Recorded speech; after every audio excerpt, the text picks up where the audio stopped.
What is up, everybody? We'll be starting here in just a couple minutes. I just wanted to say hi. We got a bunch of stuff to go over today. We're going to be doing a quick look at Home, a map-making RPG for Mech vs. Kaiju. I played my first session solo of that. Really enjoyed it.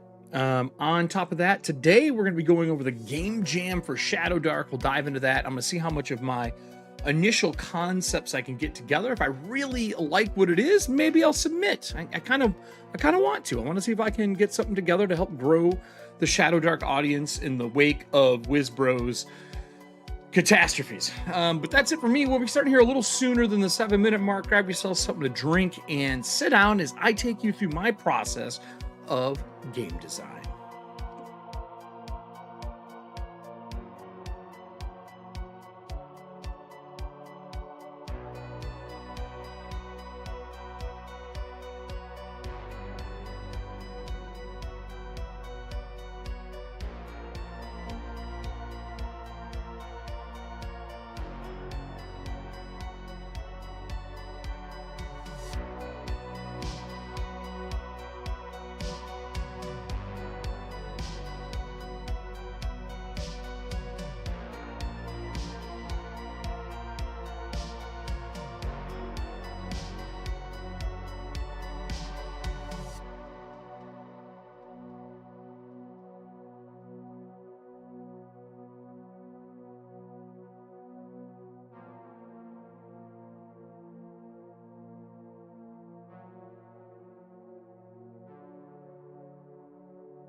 Dear diary, I've been searching for a higher me. I'm in the sky in the pilot seat, trying to stop my mind from spiraling, and that's irony.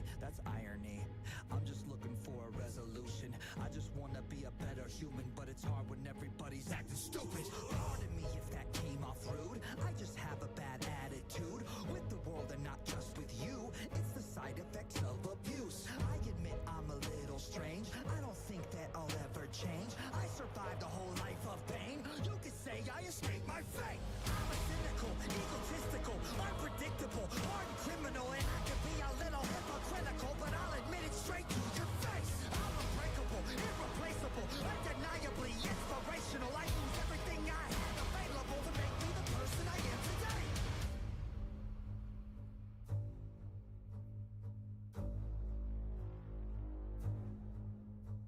Dear diary, I just had another wild dream. I was in a world that admired me, and when I woke up I was smiling, and that's irony. You talk a lot but you don't even know me. I'm just hoping that my testimony will inspire y'all to stop acting phony. Pardon me if that came off weird. I don't mean to be mean, I swear. I have been through a lot this year. I just want to make a few things clear. I don't like it when people hate behind my back and not to my face. Nowadays it just feels so fake, so I'll cut the grass to expose the snakes. I'm unstoppable, it's impossible. You don't want to see the diabolical side of me that never stops is volatile, so I suggest you stay in your lane. I'm unapologetic, you know where it's headed. I will never ever let up off the pedal. I got the spirit of every warrior in me. Ever back the fuck up, get out my face. You're a slave to labor and you praise the fascists. You kiss the hand that takes half in taxes, faking outrage and being seen. A generation with no self-esteem. It's time to rise up and stand against them. Break the chains and finally see the vision. We're post-traumatic from a broken system. Follow me into the chaos engine. It's time to stand, it's time to fight. Don't be afraid to twist the knife. Your sacrifice to break the curse. Prepare to die, prepare to burn. Abandon hope, it's not enough, cause all our gods abandon us. Your sacrifice to break the curse. Light the match, watch it burn. Straight hilarious, because I am a Detroit Lions fan.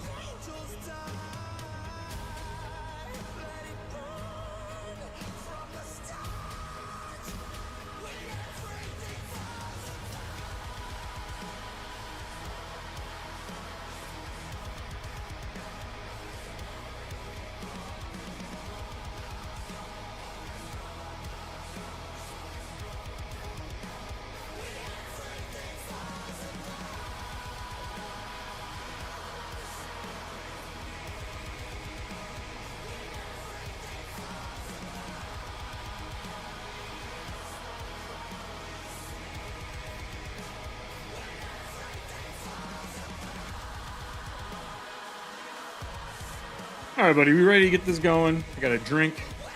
I'm ready to rock and roll. Hope everybody else is as well. Hopefully this music is not too loud as I cut over to me. What is up, everybody? I hope you're doing well. We are here today for an EFP Live with something special. There is a game jam that was put out, and it is for Shadowdark. We're going to look at designing something for it. It is a really, really different game jam challenge. So I'm going to be doing something with that. Hi, Allie. What's up, Kyle? How are you both doing? Let me quickly fix some audio here. So like all shows, you know, we've been doing live lately. We have this nice live show that we do, and then I record some stuff during. I think there's only 1 or 2 segments I want to record tonight. But for the most part, we are just going over the design and letting it ride. We're going to be doing some drinking tonight. I got my Scrimshaw mug, the Tomb mug with me.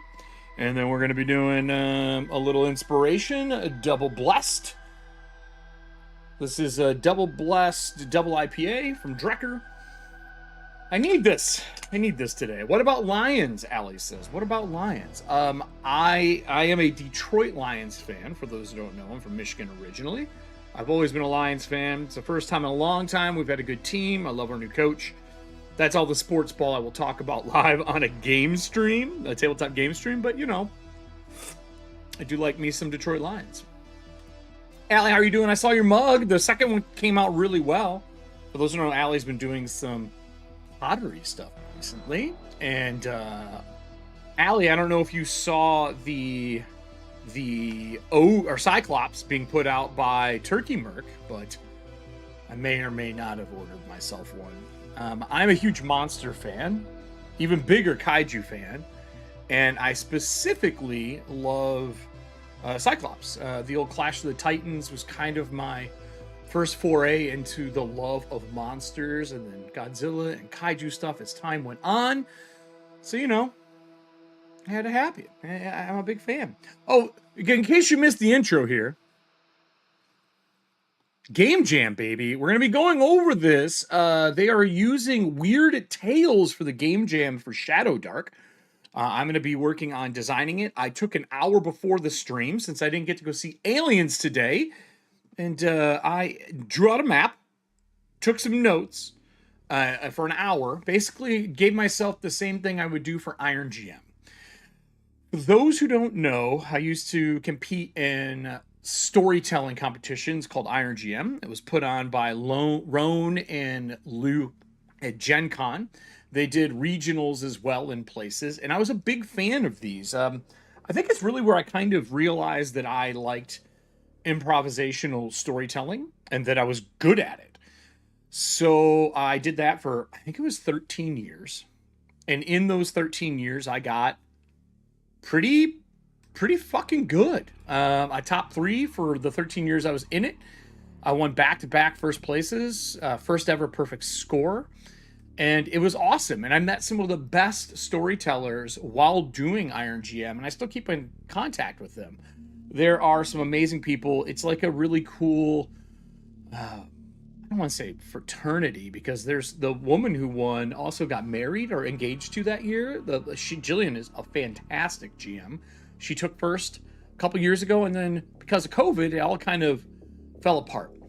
But I do believe in the concept of it, and I do believe it as a challenge to GMing.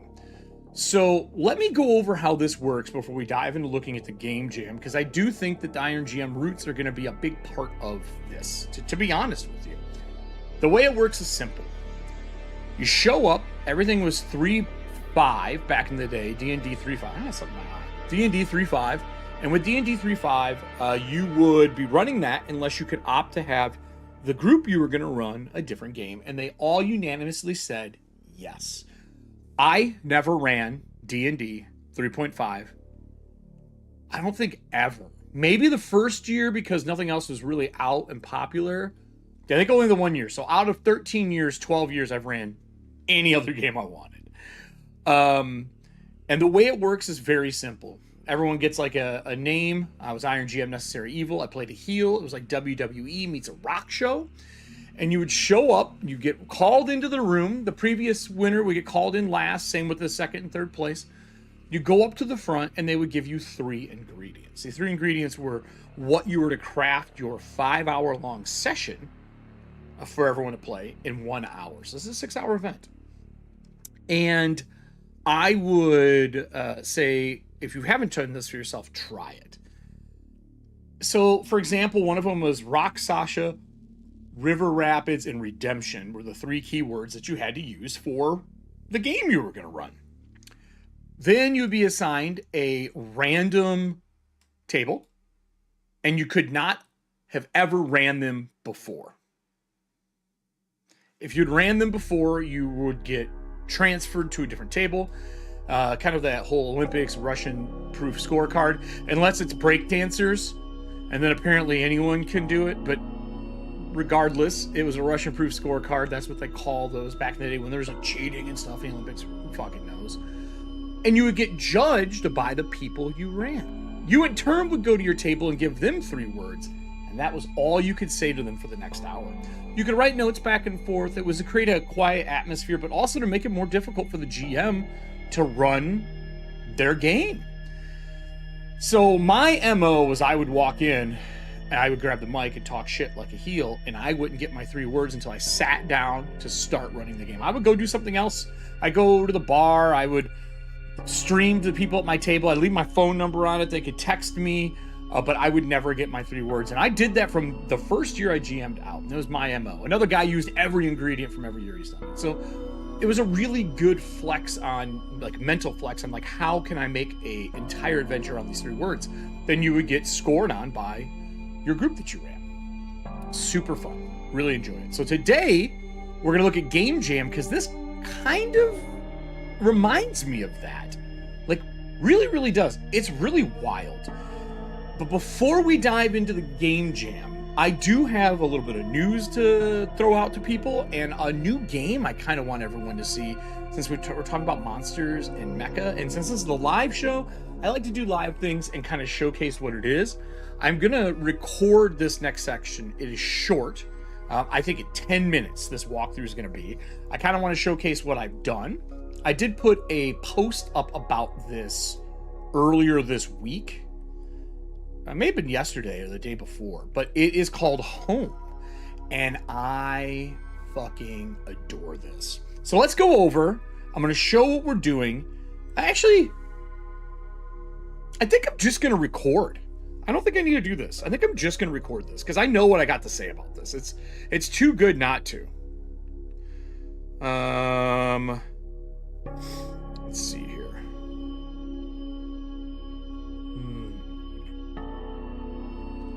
Let's see here.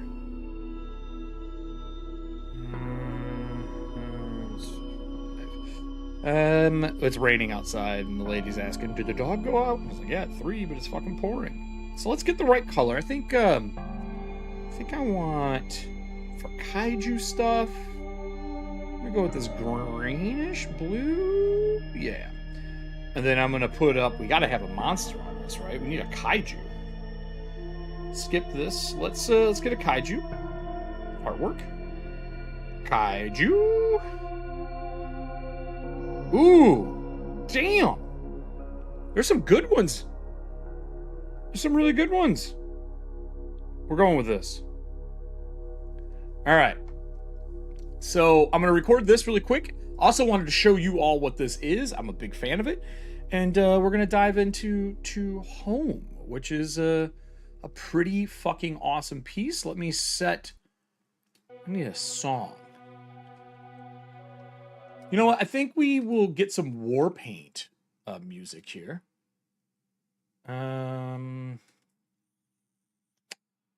What did I use? I think it was Get Fucked by Cell Dweller.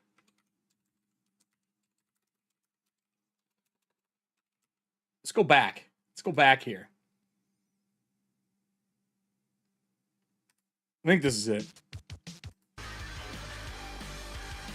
Yep. All right. So, let's get into this. Let me check this info screen. Let's get the PDF up. And let's go back to me. Stop recording this. Any questions you have, put them in chat, and I will do them. If I notice them and it makes sense to what I'm recording, I'll do it live. Otherwise, we'll talk about it briefly afterwards before we do our Game Jam design. All right, so 3, 2, what's here? Start recording. 1. Recording now. 3, 2, 1. Hey everybody, I want to talk about Home, a new mecha kaiju map making solo to 4-player RPG. I don't know if this is on a lot of people's radar, but I'm gonna be honest, I did one session of this and I am hooked. This game is fantastic. So let's jump over the board, take a look, and dive into what this is about in under 10 minutes.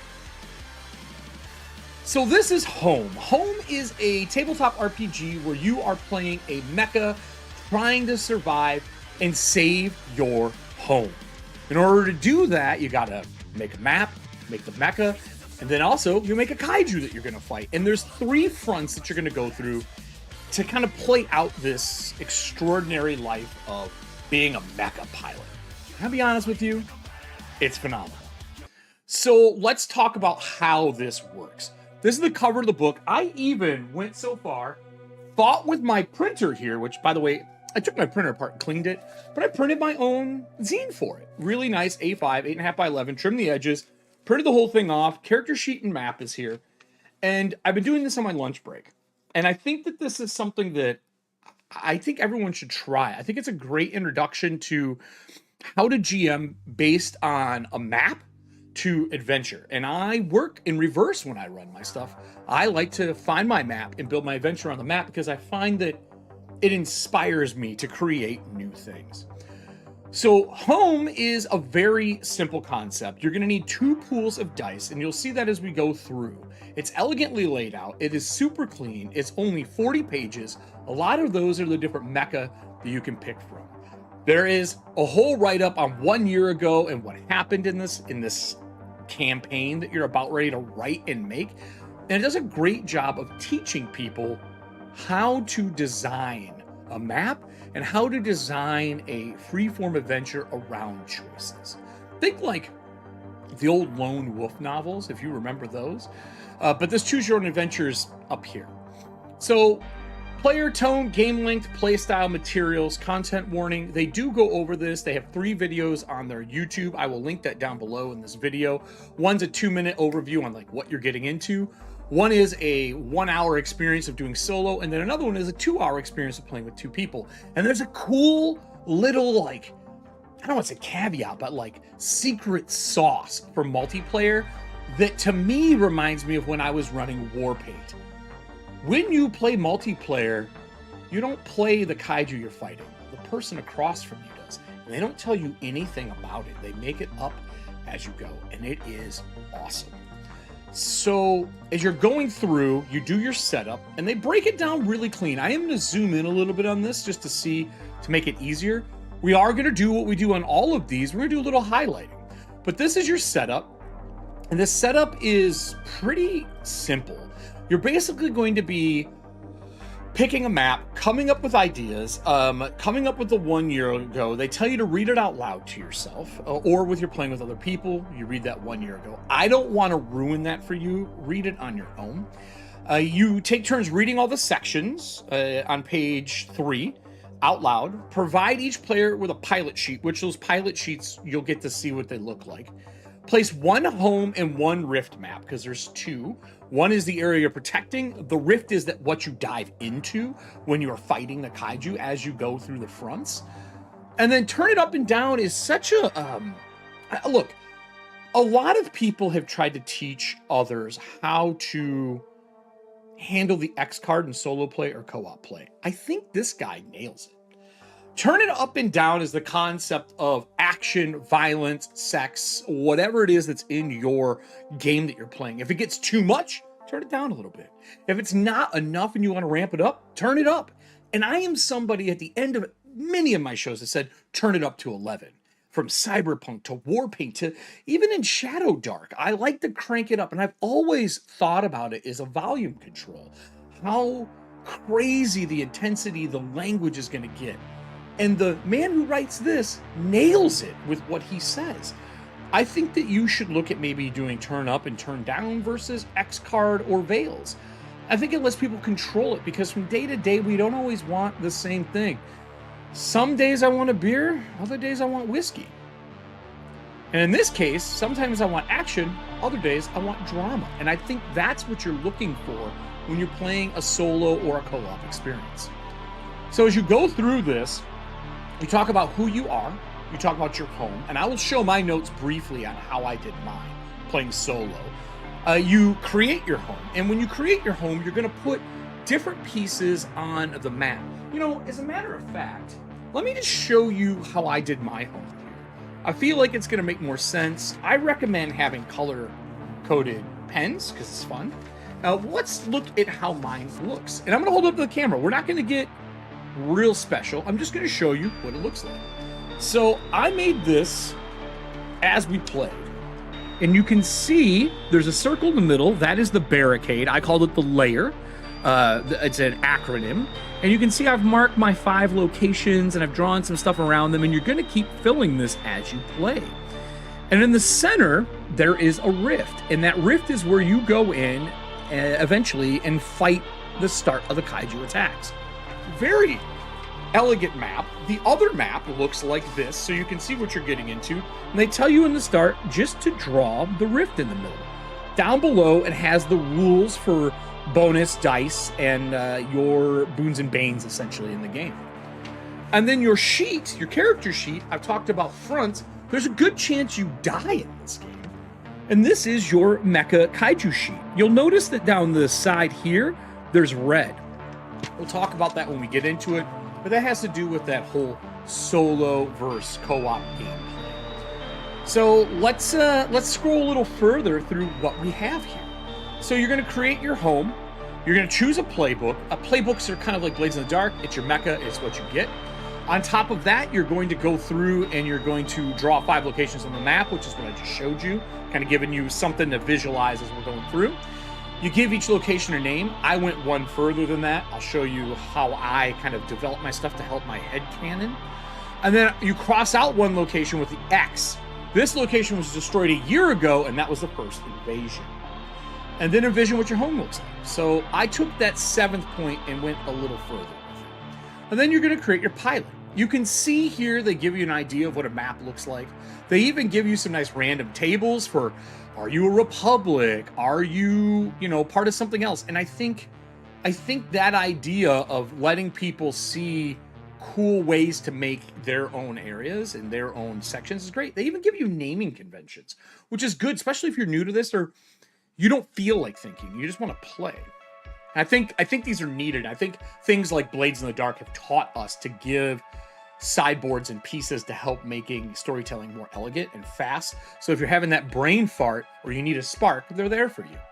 You get one upgrade. The upgrade's going to come with your mecha, which is pretty cool, and you're going to get more upgrades as you go through. Upgrades give bonus dice to doing certain parts of the game. You create your pilot. You choose a name. I did that last act. Well, I did it first, but usually I change names and pick them last. And then you choose a connection, and then in turn order, envision your pilot with their connection. I did 2 connections because I had an idea of a love interest growing up through the academy, along with a friend that had to retire after losing their legs in a mech accident. You can see you make your mech, you create them, and then there's some really good art. And these pieces here are your mech frames. These are what you're going to be, and there's different versions.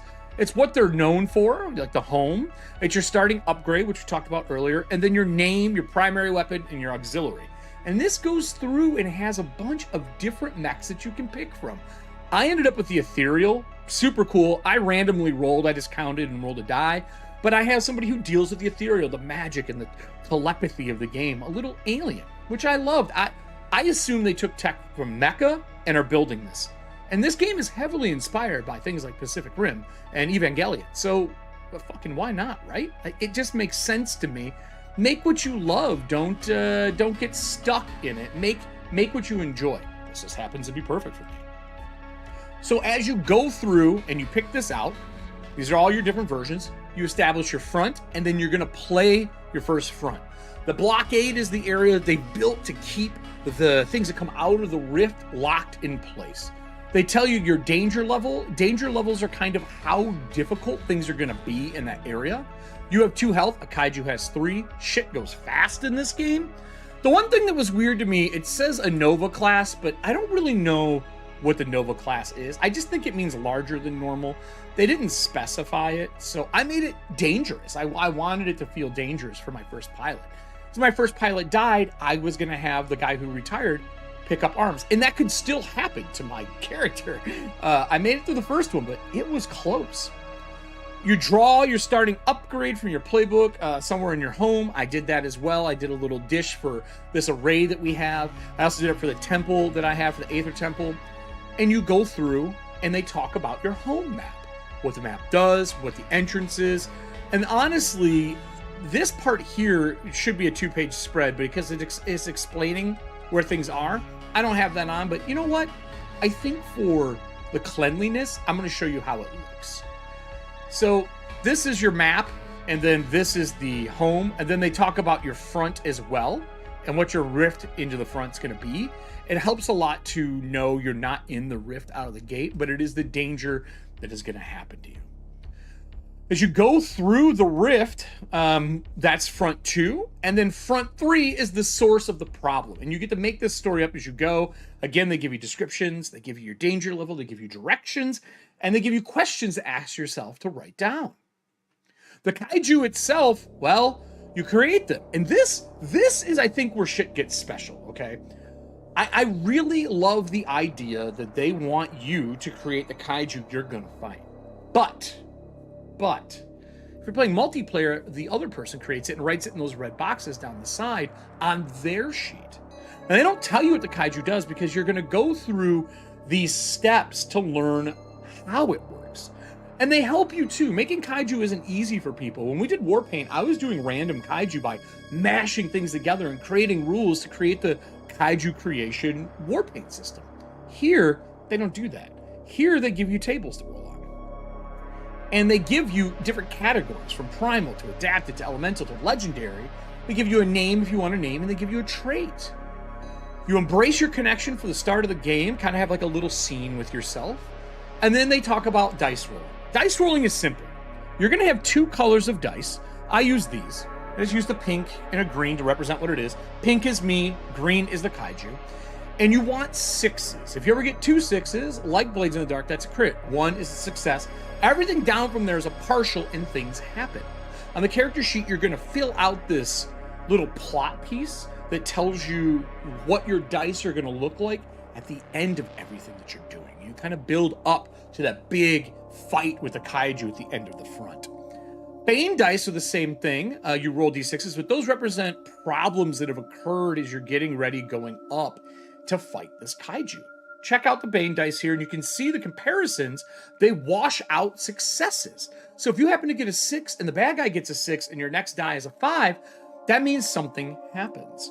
And as you build up this lovely chart, which I will show on screen here, as you build them up, you just kind of fill in the boxes of boons and banes. I use color because I like color for this stuff.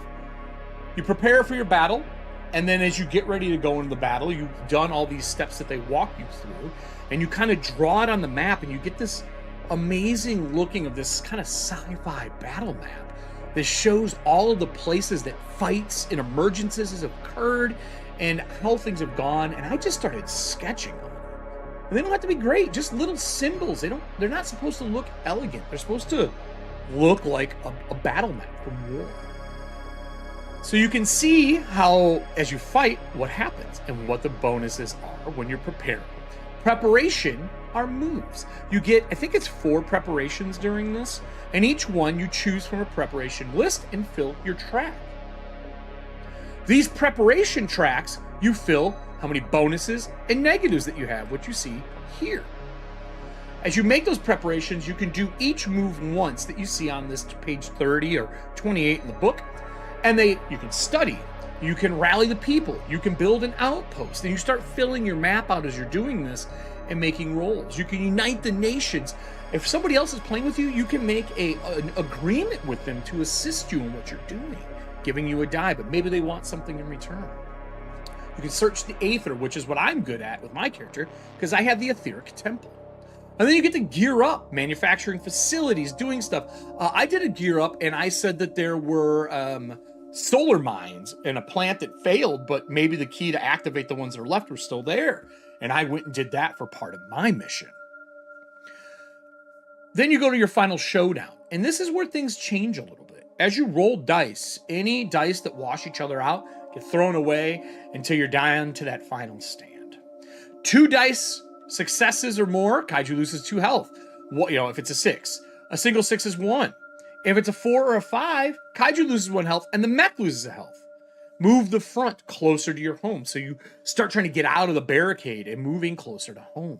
And these moments are awesome because it feels like the map that you've drawn is in danger. If you ever lose all 5 of your locations, remember you lose one out of the gate, so there's only 4 left, the game's over. That's it. In some of these fronts, 2 locations get destroyed before they stop these kaiju. So it's a slow deterioration. You kind of take things away. When you kill the kaiju, it's at 0 health. Envision the final blow. Mutual destruction, you can try to blow yourself up. Your pilots do have ranks, and as you get ranks, you get better at what you do. And then you do the showdown. And then you do an aftermath, which is hilarious, because anyone who knows me, I do aftermath stuff for every game that I run To me, the notes of what I remember from the game that were important are what I want to retell to players the next time we sit down. I also do things like names that I've wrote that are important. I can go back and look at the recording. And then there are special moves. There are team ups. There's improvise. There's detonate your core. There's also ultimate powers. After a pilot has rolled a showdown move, if you are the enemy kaiju, you may retaliate with your ultimate power. Envision how you unleash your ultimate power. Immediately roll 4 dice.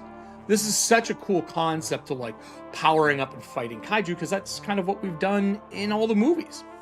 And then this is your sheet, and I'll zoom out a little bit so you can kind of see, but this is the one side of the page. It's made to be printed in landscape, but you can see the front and then your different pieces that you're doing to prep to fight the kaiju. And then the other side is the kaiju that you're fighting along with an enemy kaiju. Their website does have these sheets and a truck ton of maps to download. You can also draw your own. They're just really height maps. You can kind of draw them and fill them out yourself. You could even do the random drop dice method and draw around your dice to create these little continents. You don't need to be perfect. At the end, there is an oracle. If you can't come up with something, you can ask the oracle, which is great for solo play or co-op, because really, there's no GM.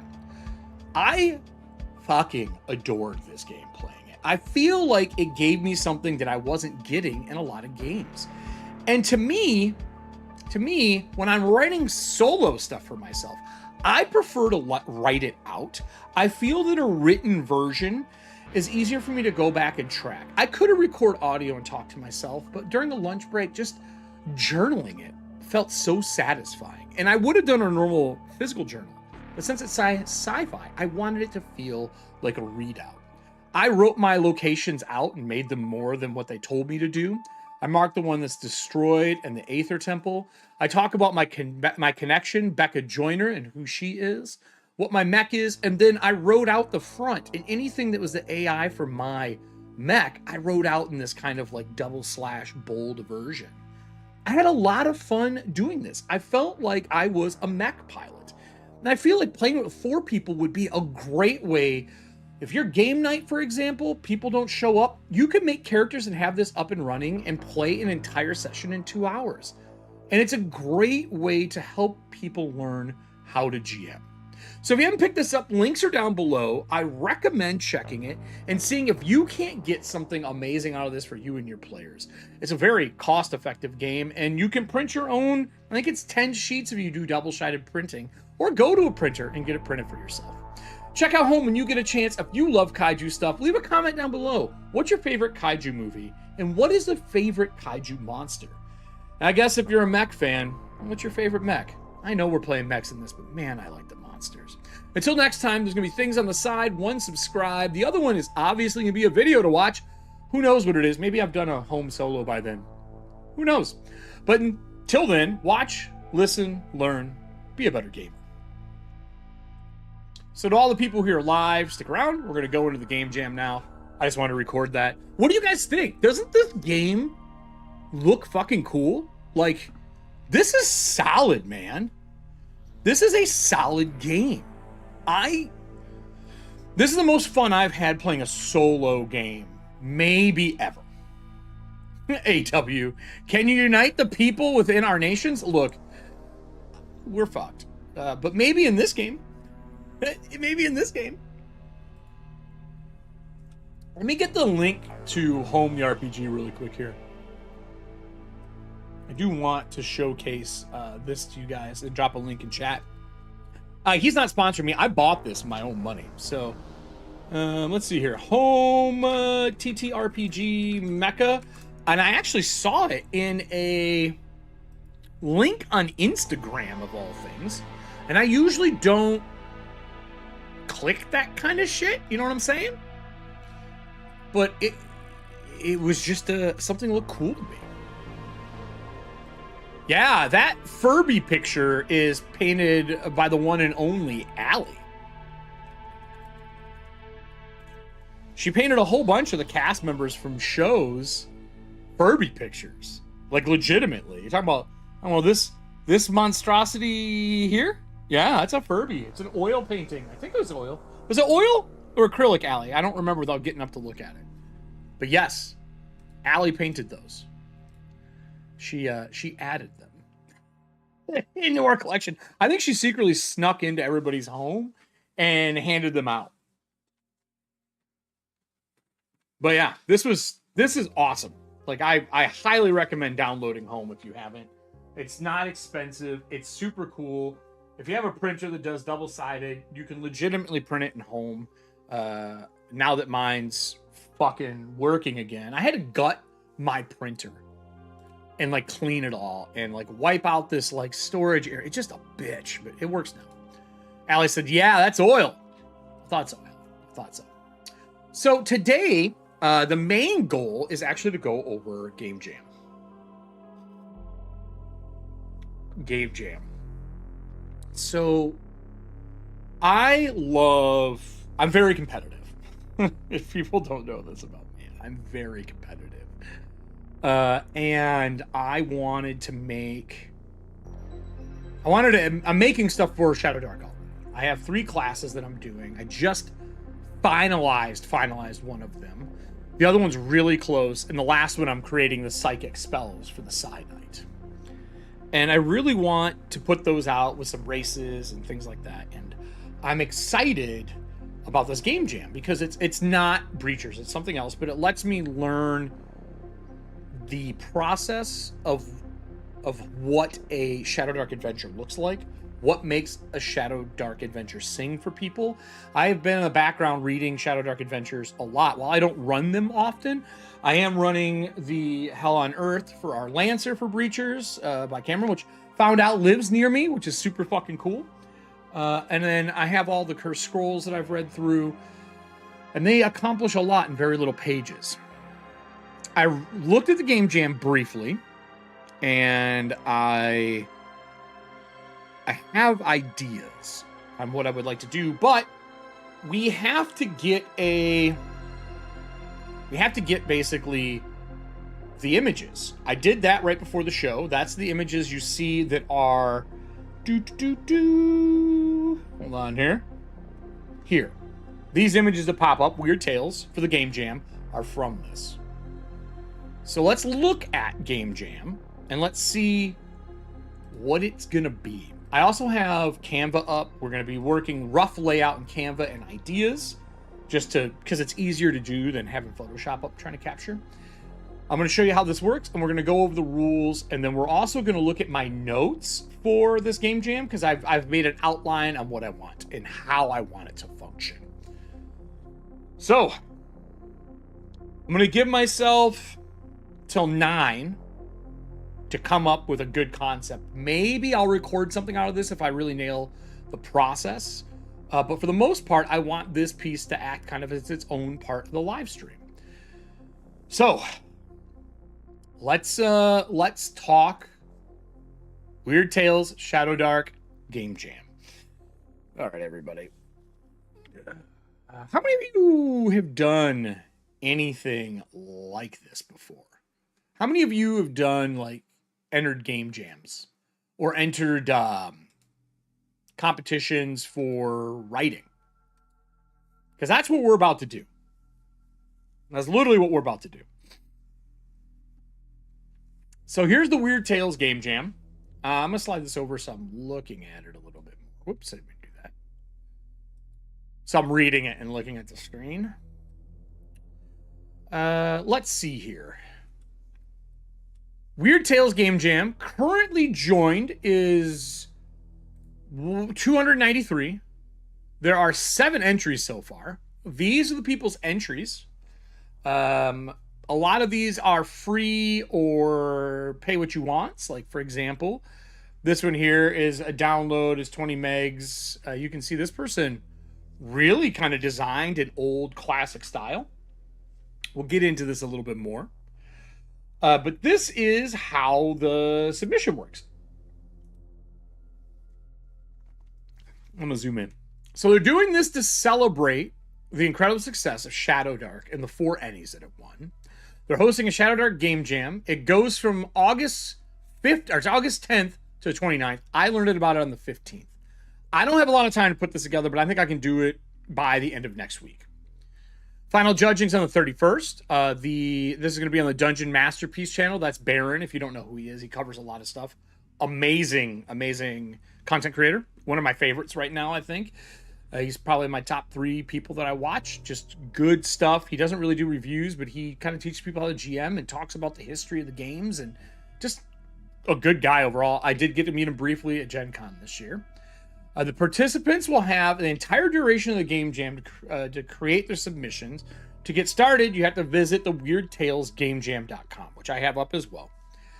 After entering your itch.io username, so don't just click on the random assignment unless you want to play with the tool, use the covers as an inspiration to craft unique and engaging adventure. But the Weird Tales stuff is weird. And we're gonna I'll show you. I'll do a couple randoms before we look at the ones I got assigned. It has to be PDF format, 8 pages or less, US letter, A4 paper size. A4. What size is A4? Hold on here.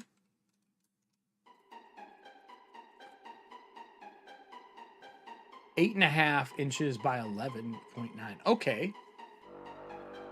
Is this going to be a folded in half?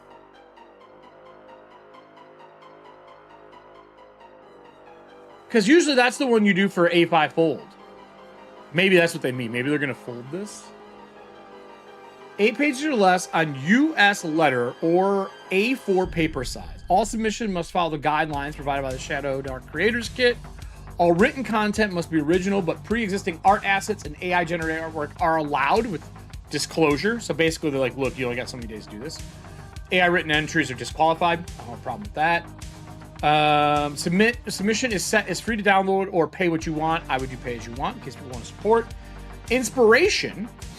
Include a paragraph in the introduction of the errata telling which Weird Tales covers inspired your adventure and how those elements are presented in your submission. Okay, I got some notes here that I think will work for that. Should be fun. Judging, designer's notes. All artwork included in the Weird Tales Game Jam Assigner tool and each of the corresponding magazines' artworks are in the public domain. Hack them up however you wish. If you'd like to include them in your submission, join Arcane Library Discord and check out Game Jam forum posts for advice and camaraderie. Submissions will be judged in the following way. Inspiration, how well the submission incorporates elements from the assigned Weird Tales covers. Usability, the adventure's practicality and playability of the table. I have something really crazy in mind that I think will work. Vibes, the overall feel and atmosphere of the adventure. I have something for that. No problem, Allie.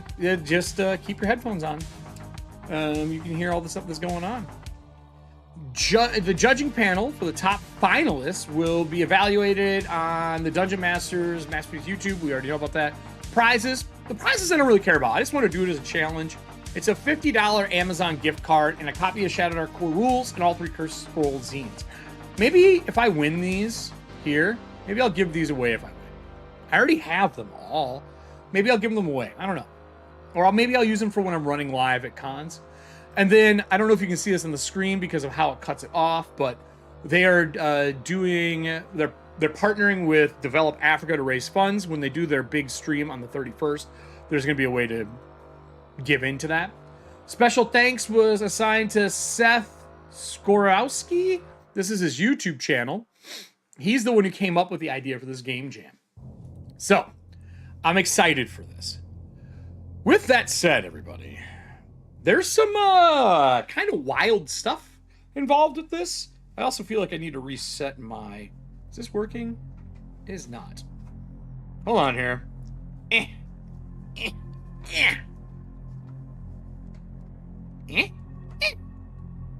Fixing my foot pedal. Foot pedal! It's clicking. It's clicking, but it isn't doing anything. Tisk tisk foot pedal.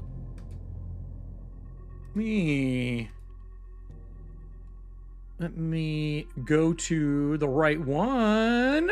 Aha. There we go. Just got to be on the right foot pedal. For those who don't know, if you're a streamer These foot pedals are dope. 3 keys assigned to them, let you really kind of get into what you want them to be. And I just have it setting off the side here like a drummer pedal. You can actually wire drummer pedals to do the same thing. I just really enjoy the Elgato integration. So, you guys want to see what I got assigned? Or should we look at random generated pieces? Let's look at some of the random generated. So this is the random generator. Oh no, whoop. This is his cover. That's such a great cover. All right, so you can submit your info to itch and it'll show you what it is, but I want to do the random generator. There we go. It assigns you random pictures, covers to these things. And these random covers are what you're supposed to use to create your game jam. Now, I got some really odd pieces. Like really odd. So let me put in my name for this. Here's what I got. I got Weird Tales, the werewolf's daughter. This is the art I have. There's like an executioner with an axe with wood. Some dead animal in the fucking corner. I'm not quite sure what that dead animal is. This must be the daughter and a book. So that's my first one. The second one is Weird Tales, A Strange Tale of the Future. So you got 2 people and looks like metal armors. Maybe this is cloth. A gentleman who's got a very alienish looking face with a sword. It just says A Strange Tale of the Future, nothing else. And the last one I have is the Wicked Flea, and it is a dog-sized flea chasing a dog. That is what I got for Game Jam. Now, I don't know if I can... Let me look up and see if they say they're public domain. Weird Tales, Werewolf's Daughter. Let me see if I can pull up the art.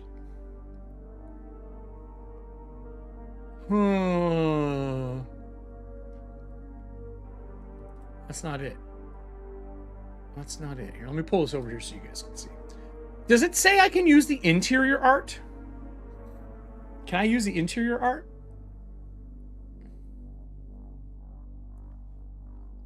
The adventures, practical playability.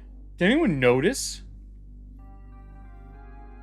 All written content must be original. Pre-existing art assets and AI. Yeah, I know that. Is there anything that says... Because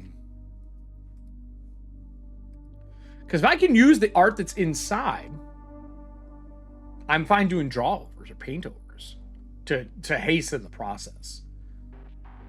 Elements from the assigned Weird Tales covers. So just the covers, not the interior. Okay. All artwork included in the Weird Tales Game Jam Assigner tool and each of their corresponding magazines' artwork are in public domain. Each of the so does that mean that must mean the interior magazine is also a part of it. So Weird Tales, this is the one I got. Let's see if I can pull up the mag.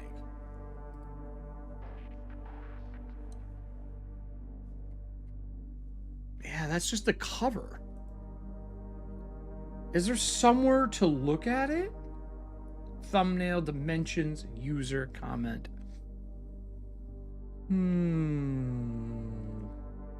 There's got to be a way if it's public domain. Yes, I'm a human. Aha. View cart, so you can buy it. Oh my god, that's expensive. Get fucked, Wonder Club. Let's look up public domain.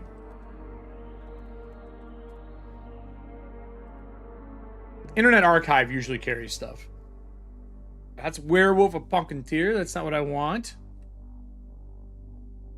I want Werewolf's Daughter. Huh. Weird Tales, Werewolf's Daughter, public domain. Let me put read. Read. This is all part of the process. Werewolf Daughter. The Werewolf. Weird Tales. There we go. Okay. So what I have done, I've already set up a mem. And this is the mem that I want to use for what I'm doing. These are the inspiration by these prompts. I drew a map out for the idea that I have. You can see that here. Hold on here. So this is the map that I have. Whoops, along with some notes. Like so. I just did a rough sketch. I got some ideas here already. I did this the hour before the show started. This is what I did for my hour. I started inking it even, like, just kind of coming up with concepts. So I think, legitimately, I think that maybe we can use the inside. I'll have to ask. I'm going to make a note here.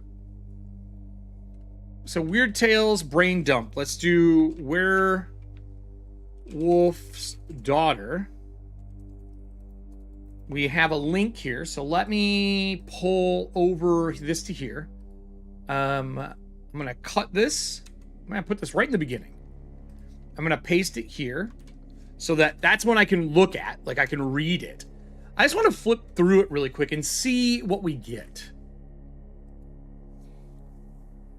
How big was this book? It's 148 fucking pages.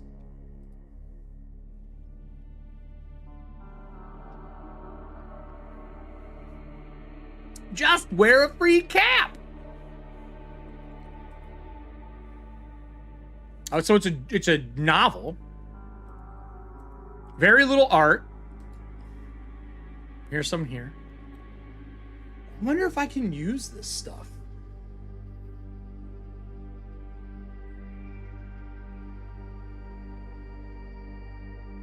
Well, let's make a note that I need to find out, can we use interior art? Brain dump. I'm going to put questions. And I'm going to put, can we use the interior art? That's important to me. So we found this one. That's awesome that we found this already. I wonder if we can search the other ones. Weird Tales, A Strange Tale of the Future. So Weird Tales, A Strange Tale of the Future. See if we can find it. Weird Tales, A Strange Tale of the Future. I'm not seeing it here. Is it tales? Is it plural? It's tales. Tales. Okay, so maybe that's the problem.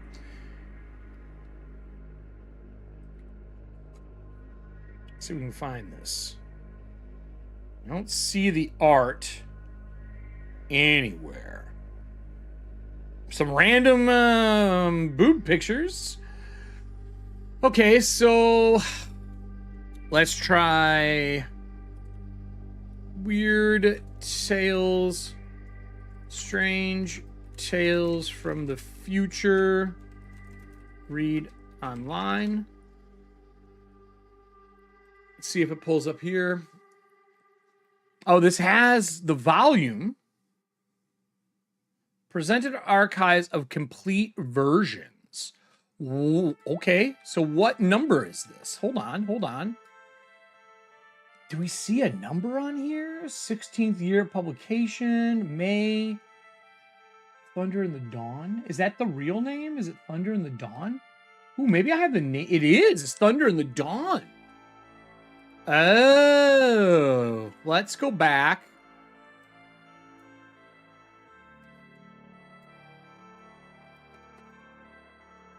Let's see if this pulls it up.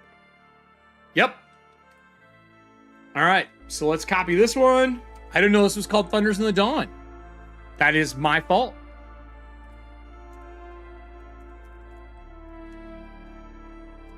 Dawn. What is this one? I can see the art a little bit better in this. She's definitely wearing metal. I don't know. She looks like she might be a prisoner. Here's some art. Thunder in the Dawn. A little Spartan-y look there.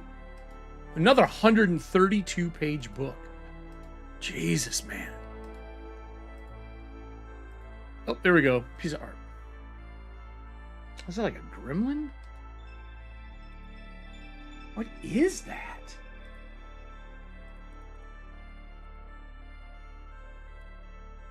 Those look like hags. Or are they hanging? Look like they're being hanged. Windowless chamber I saw in my dream with 3 bodies hanging there. We're supposed to only be inspired by the cover, it says. So I just like the art. If we can use some of the art. Pigeons from Hell. That's a different story. So Thunder at Dawn is the first story, I think. These must be a series of stories. Yeah, that's what it is. It's a series of stories. So let's go back here really quick. What does Thunder at Dawn look like? See a large hand? The Titan.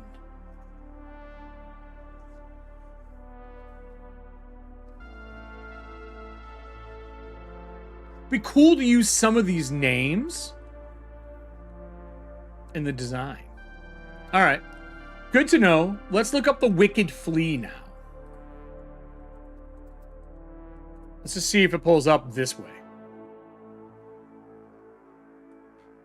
I'm going to put in Weird Tales.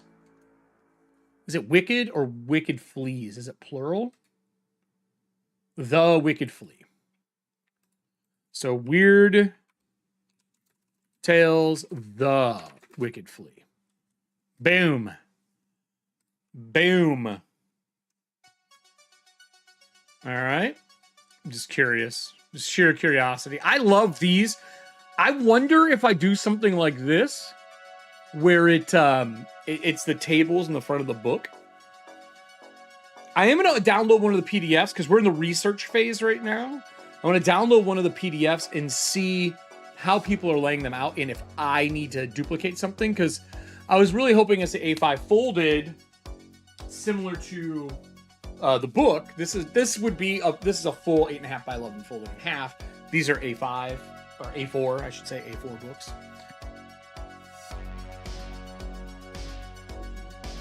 This is cool.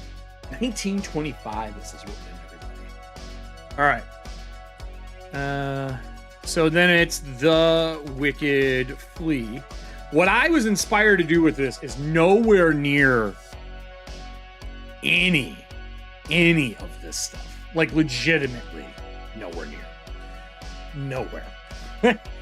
So, again, I have these images. We know what they are. It says we've logged you in and assigned. Good luck in your game jam. I'm going to close this. We don't need it anymore. I already have it screenshot. So, we know we have these. I don't know if I can use them. I really wish I had a clear answer on that. It just says participants must enter the duration of the game jam, get started, visit, and input your itch neighbor or your itch username, receive the randomly assigned Weird Tales covers. Remember, the assignment happens after entering. Don't just click on the random assigner unless you want to have things. Use the cover, inspirational covers in whatever way you see fit. Use the titles, color palette, artwork, or any or all the material in whatever way you choose. It just doesn't say anything about the inside, but it's public domain. 11 days to do this. I got 11 days. I'm curious. I'm going to go to the Arcane Library Game Jam. Let's see. What do they say it was under? Discord. Check out Game Jam for. Game for. Where's the Game Jam for? See, games. Creators, SD questions, gaming conventions, TTRPG chat. I'm looking at Discord on the side, for those who are wondering.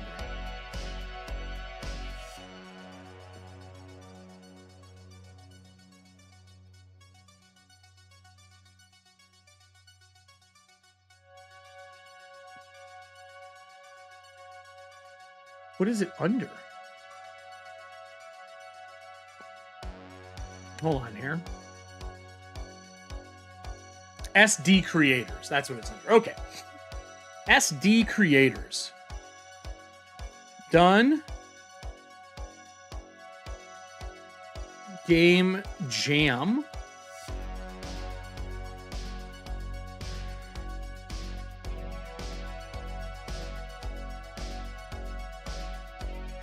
All right, so I have the Game Jam pulled up. We're gonna delete this. Let's see, where's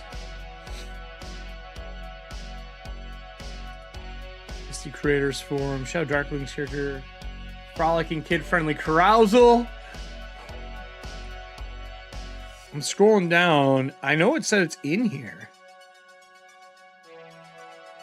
Huh. Anyone else in the Arcane Library Discord that sees the in the audience that sees the Game Jam? 'Cause I'm in it and I don't see shit.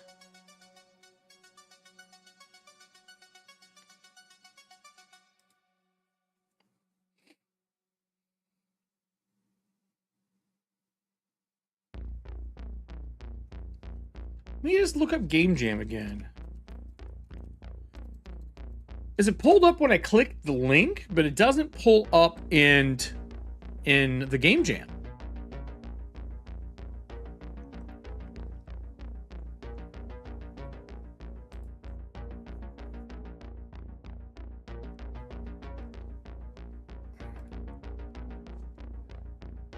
Is this it? Yeah. Oh, here we go.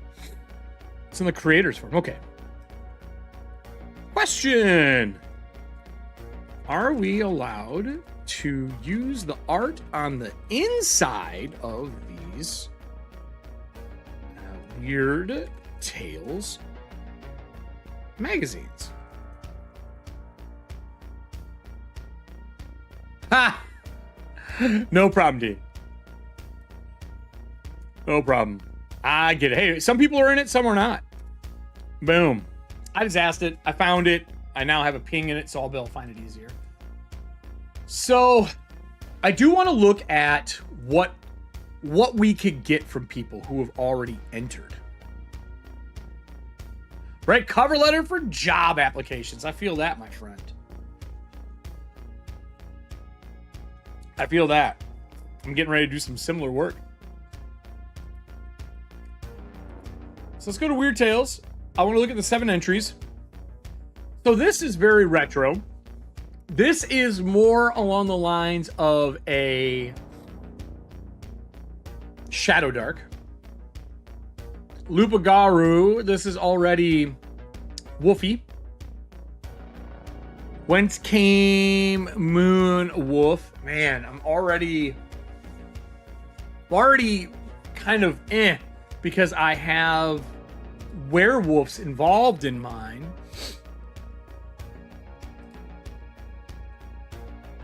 Let's just download it. Right? Let's download the Amber Moon too. This is for reference. I would like not to pay for this. I just want to see what they're doing.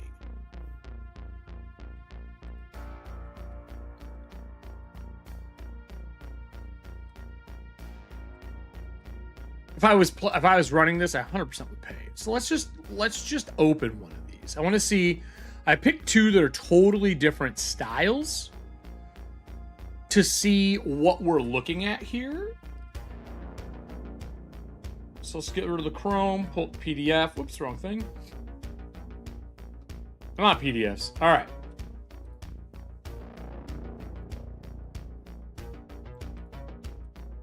I love this cover. Black wings beat in the moonlight above sunken city. Reverse Etten Games, designed for both Shadowdark. Yeah, okay.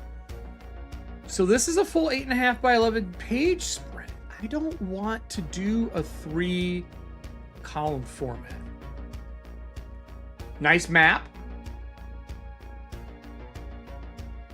And we're going to talk about my process in this. This is really well laid out, really clean, very nice. I like the color choices. It's fun art. They broke down their stuff very clean in the 3-column format with this, since you only get 8 class. They made a new class. They're doing something like I am. I would like to make a new class and a new ancestry. Very smart.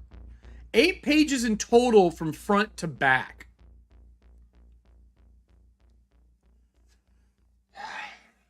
It's only allowed to be 8 pages.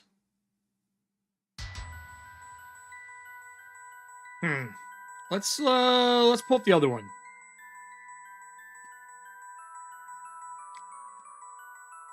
Whence came the moonwave? Okay. He's doing more what I would do. I'm gonna put my 3 in there as well. Real clean black and white style. First impressions.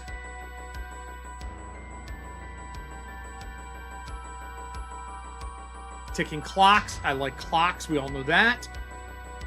One art piece. Page 6. Back page. You're allowed to do up to 8 pages. And it doesn't say 8 pages with cover. I think I'm going to do a front and back cover. I know that's 4 pages used up.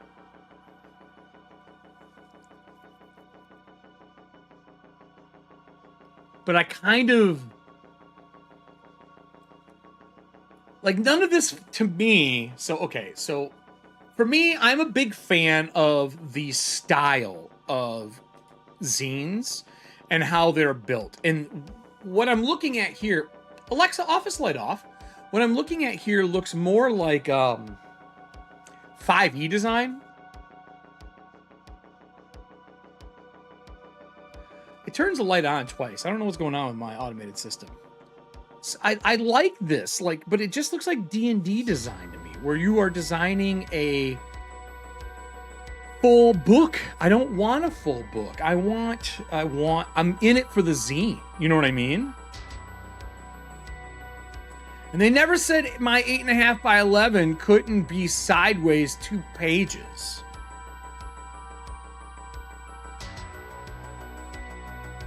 Did anyone do it that way? This looks closer. Let's download this. Let's download this. I'm curious. Before we start ours. No, it's the same thing.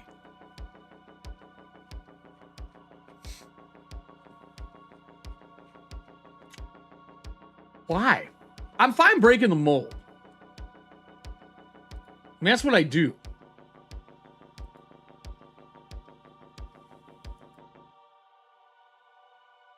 I don't understand why.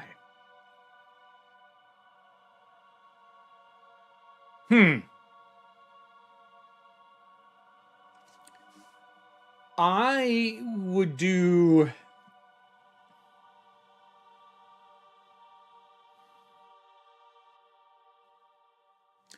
yeah, so that's what I think too, but you can't take those sizes and print them as zine. They're just digital according to the Weird Games Jam. It's just digital. I just don't understand the choice of submissions must be PDF format, 8 pages or less on US letter or A4 paper sizes.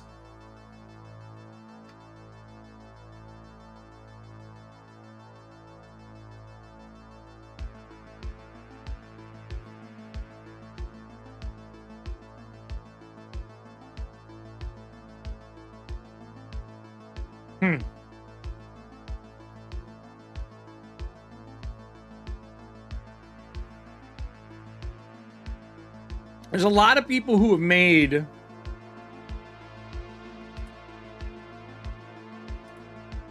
this is I Was a God. This is another one that was done. This guy looks like he may have done sideways. I like the people who are splitting the map out. I would do the same thing. This is the research phase. When I was oh, it's like 8-bitty. Okay, I see you. 2-page format, 2-column, 8.5 by 11. Yeah, I don't know.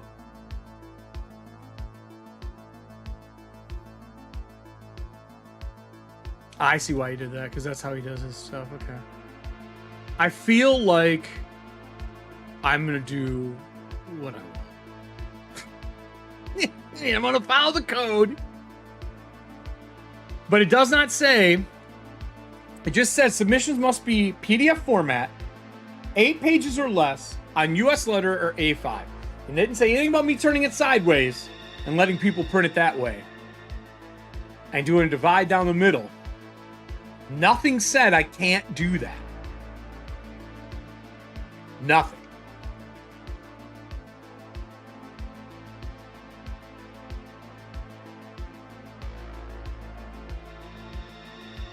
We're going to get spicy. We're going to get spicy. All right. So that's enough of this research. So let's go through my process for making a game. That's enough of that research. So I have a process when I am doing game design that might be a little different than other people. I really enjoy working backwards. As someone who's pretty creative in day-to-day jobs that I do, I like to work from map back, or inspiration map back. The reason being is, while I'm a cartographer, I love using maps to inspire decisions on what an adventure should be. And this comes from doing cartography and me getting like the adventure synopsis as a cartographer, doing the map and them going, hey, can you go in and change this? Hey, can you go in and change that? And what I have learned as a cartographer and a game designer is it's so much easier to change the writing for those little accoutrements that are added than it is to change the fucking map. It takes a lot to go back through and move a wall 5 foot in and do new areas around it, unless you're using like a map generator. Hand-drawn maps take time. Like, I mean, this was an hour of time to design this, right? And there's someone, if I put it in a digital one, like, hey, can you erase those mountains and draw 2 less mountains? Because people are very specific sometimes, but they don't give you that information out of the gate. As a designer, I have found getting a hold of a really good map like Dyson's Logos or something similar to that, and then working in reverse, a lot more enjoyable, and drawing on the map if I need to add things to it. So Cursed Scrolls, if we go into the Cursed Scrolls, and this is kind of like objectively, I think, more what I was thinking when they were saying to do it in this format. I wasn't expecting to see, full prints. Like this. Let me get a tape measure. Let me get a ruler. So this is the new werewolf book, right? This is the new werewolf book. I do want to run this. And this one is from page to page, well, not including cover, 8.5 by 11, which is normal paper sized. But if you fold it in half, you get zines. And when I printed, for example, home, this is just 8.5 by 11. So this is full 8.5 by 11 page, right? And I printed it and then trimmed the edges. Feel like, I wonder if I would get in trouble if I turned it sideways, if that would be considered getting extra pages.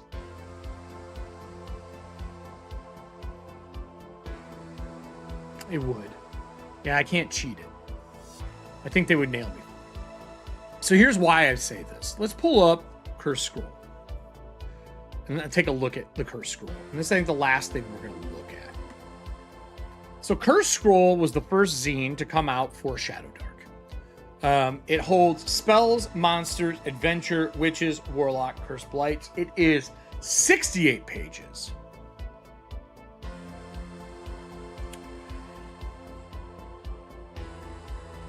They do the inside cover is the map, the hex map, right?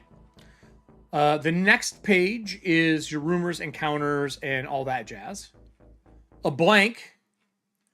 Cursed scrolls. Now, is there a blank? Hold on. This is the one I have open. No. Is there a blank page? There is a blank page to guard here. Which we're not doing that. That's stuff that they could add if it was ever going to get printed, or I would just go back in and add because it's fucking easy.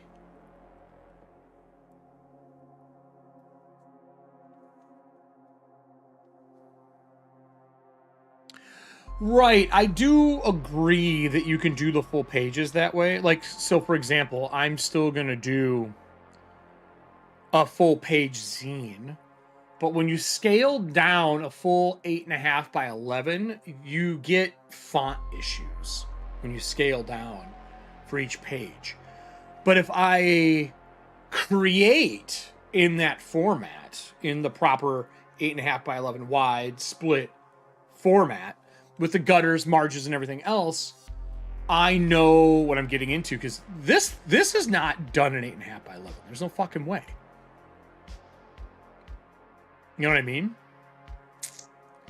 The home printer doesn't print correctly on my home printer. Yeah, because you're going to have the margins around the side that you got to trim and all that. And I can do edge printing, but I've always found that when I do edge-to-edge printing, it shortens the life of my printer, and there's bleed issues and all that crap.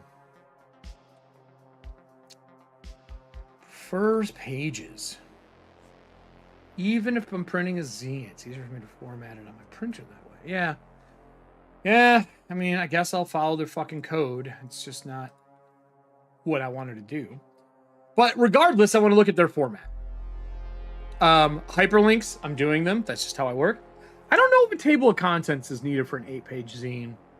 It's a waste of a page.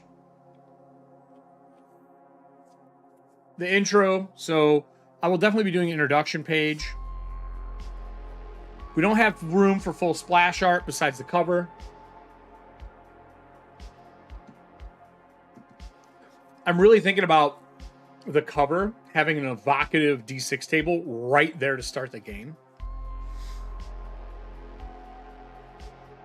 They have a class in theirs. I would add a class. Non-spell casting because it takes an extra page.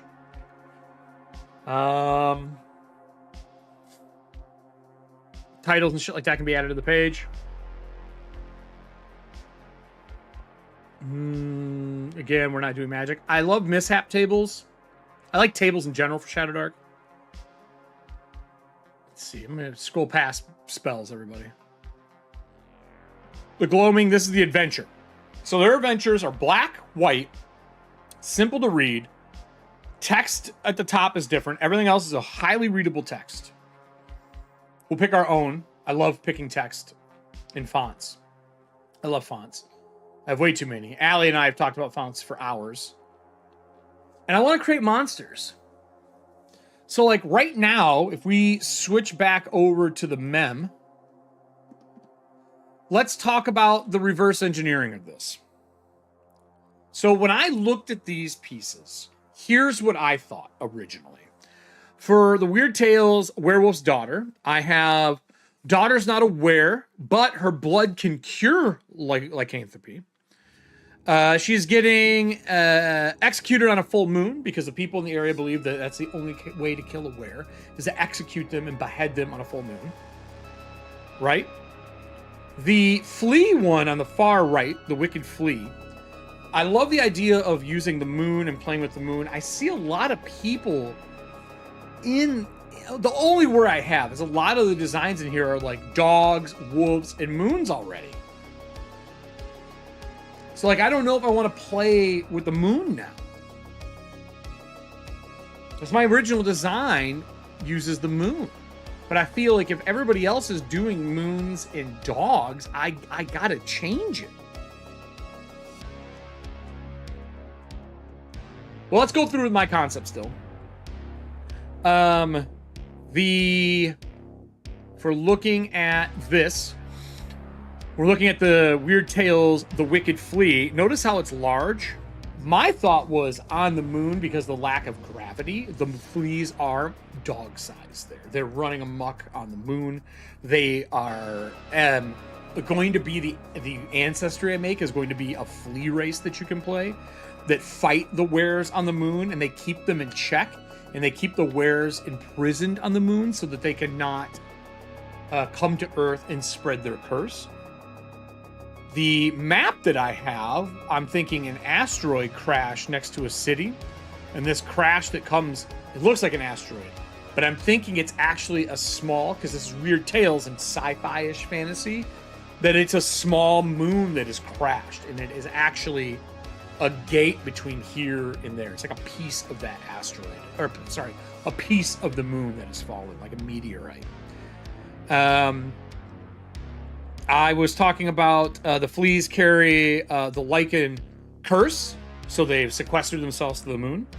The flea is new ancestry that is doing their best to protect the world. The flea is a foreshadowing for the Night of Wolves, which is when the wares show up. So when they get to Earth, they are shrunk down and they become all of these creatures that go around and bite canines to stop them from becoming lycanthropes. The whole reason they're biting dogs and canines is to stop the spread of the curse, right? Because dogs carry the curse in this concept. The Tale of the Moon, since it was the future, I read it long. I didn't realize it was Thunder in the Dawn. I think the thunder is the crashing of the meteorite in dawn. Because that would be loud as fuck. If you've ever watched like meteorites crashing and like the crackling roar as they come down and impact, I think that's a really good concept for the Thunder in the Dawn. We don't have to deal with any of the Greek mythology. Also, this art didn't have anything to do with what was inside, so we're going to use it for our own thing. I think that the three people on the cover are a wolf pack, is what I originally put. Possibly these are ideas, brainstorms. One of them, there was four originally. One of them got away. That is the girl from here. She's trying to warn people of the impending doom. Kind of that whole Omens feel. I think Tale of the Meteor. I think we need items. I think it's a material using a moon piece or a meteor rock to create blades to fight lycanthropes. Could be really fucking cool. I also think the Green Book is one of the daughters escaped. I think the book that's hanging next to her maybe is like a spell book or something to study that helps explain what's going on. And then I think it holds recipes for crafting the Moonblade. So maybe she's here to warn people what's going on. She landed as a werewolf. She was found. They have her strapped up. She was caught. She's trying to save people. Putting these three together, what we really get is a good, weird lichen story. Because everyone loves werewolves, obviously, because everyone's fucking doing them for the game jam. So maybe it's not werewolves. Maybe it's werefleas. I never thought about that.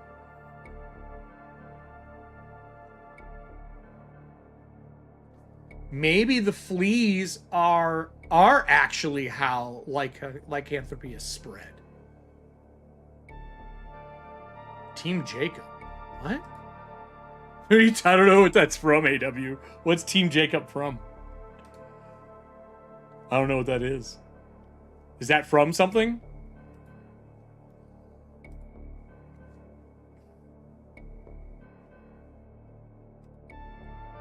What is Team Jacob from? Is that from oh. Is that from fucking what the hell is the name of that vampire show? Twilight? Yeah. No. I'm a True Blood fan and a Blade fan. So I'm not really Team Jacob. My favorite pictures are always Blade standing behind the Twilight kids. So how do I do this? Well, let's brain dump. So here's my process. We have our map. I like the mountains. I definitely want to crash the meteor or maybe a full moon. Fuck, who knows? I think it's in a valley with the water and the trees. I don't think this is a very great distance. I love the idea of the mountains and the watery areas because you could add this anywhere. The goal is always to be able to make this addable anywhere. I'll have to add a hex to this to make it work for a hex crawl. I know the 4th scroll coming out is a hex crawl. What we run into is our 8-page limitation. So we need to use every page smart as fuck. I want to bring some of this retro style in. I like the reds and blues. I'm thinking that the front cover is red and the back of the cover is blue. Let's talk layout and process. So I have Weird Tales Game Jam. I have my adventure map. The ancestry. I do want to do a flea ancestry. I think this could be fun. Right? Monsters. I think we need werefleas. Because why not? Magical item. We need material for moon blades. From the green book. They need to have a benefit and a curse. Because I love that they use benefits and curses in Shadowdark. Secrets. So all things that I write and design have a secret and a dilemma. They're kind of like impactful moments. And I got to get these together in 8 pages. I don't quite know what the secret's going to be yet. The secret could be one of two things. One of two things. Either one, please spread like canthropy, if I fucking spelled that right. Or 2, I did not. This is why. Or 2, werewolf daughter is here to warn everyone of impending doom. Oh no, sorry. Of the curse. Or last.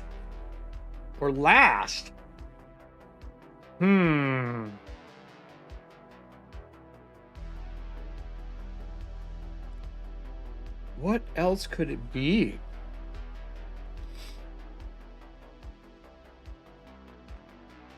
I don't know what else. I have a third one in mind, but I'm going to wait and to see where we go. Dilemmas, obviously. Let them kill the daughter or save her and be wanted, because the people don't know shit.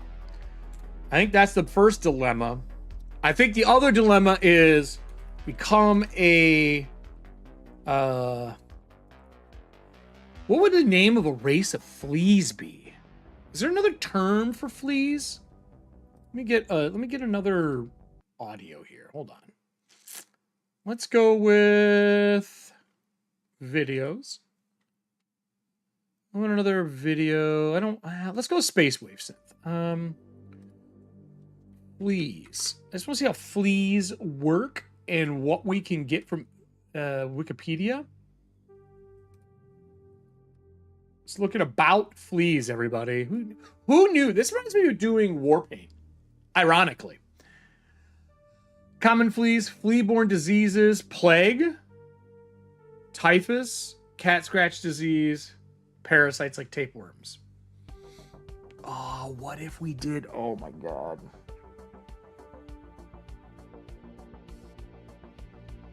What if we did like exploding tapeworms on the full moon from people who have been bit by these fleas? What if the only wearer is actually the daughter? This is way more horror. I love horror. Oh. This could be wild. It'll give you reach. It's disgusting. You have like worms crawling out of their faces and shit. Because tapeworms are fucking insanely large. You know? Like, this is a picture of a tapeworm. It literally looks like tape.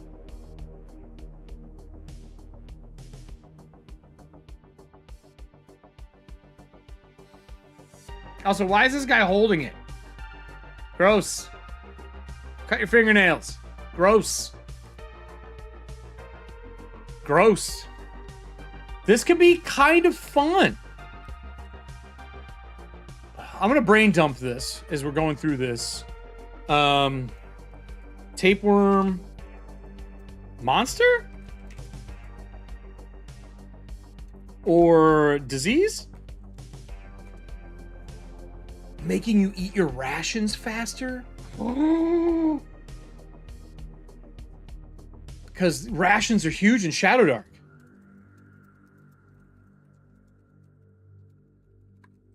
Two per day. Oh, man. Okay. What's up, Connor? We are doing the game jam for Shadowdark. This is a competitive piece here if you're interested in creating stuff. This is the game jam. Put this up here for everybody. That's our game jam. This is something that's being put on by Baron from Dungeon Masterpiece on the YouTube channel. The due date is the 30th. They'll do a live stream on the 31st for final judging of things that they like. There's currently 7 people who have entered. I intend to be done by then. I think we'll probably see somewhere around 30 people. These are the ones that are currently done. There's already a wolf here and a wolf here, a wolf there, a wolf everywhere, a wolf. But I kind of want to do a werewolf adventure because my 3 pieces are these. These are the random ones that get rolled. And I drew a rough map for the show. Well, let's do some more brain dump. Let's do some more brain dump. That was questions. Can we use interior art? Let me cut this. So brain dump is my process of just getting everything out of my head. Right? Tapeworm is a monster. Flea ancestry. Meteor crashes and used for components. Green book on where that escaped is wanted, or sorry, is up for execution. And they are burning her book with her. The book has answers on how to make moon blade weapons. Okay. Nope. This is actually right. That is where. Nope. Where? Thank you. Let's talk about the 3 people. 3 people on cover are.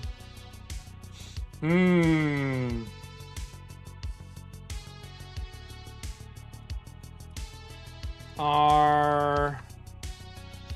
don't want to say flea people. Are where's in hiding? In hiding? 3 people are where fleas,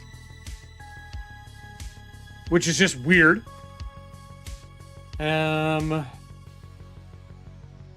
What else do we want to do? Creating. I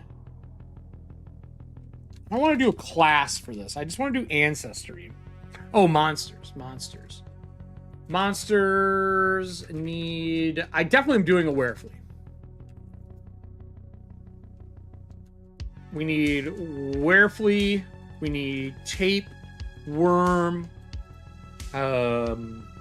Mutation. We need. We can tell people to use regular bandits and things like that, but I think townsfolk. For this, we can just use the SD book. What else do we want? What else does this inspire?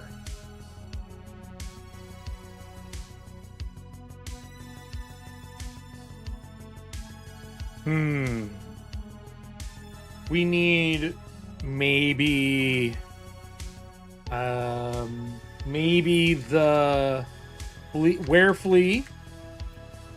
flea lets you reduce to small size to enter the meteor. Ooh. To fight the tapeworm disease. That could be fucking weird. Or maybe... for the worshippers around the meteor that are where? Okay, I like all these ideas. What is my goal for this? Yes. Yeah. What about...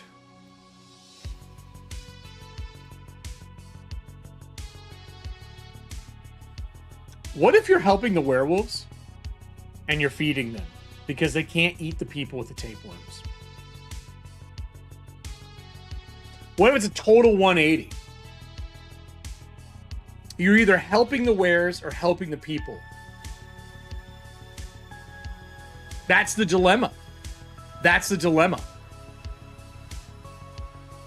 Are you helping the town cure their disease, or helping the were to feed their family?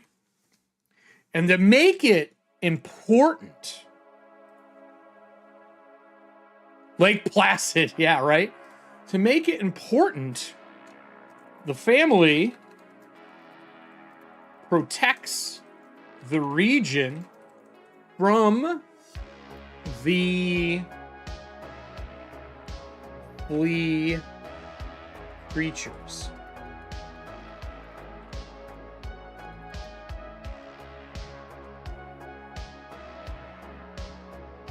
But the infection is stopping it. I fucking love dilemmas. I think this is the one we're gonna go with. I think that's it. Let me convert this to check list. We're gonna get rid of these two. Possible. So let's go through the process. I like to work in reverse. We've talked about that in the beginning. I like using the map first.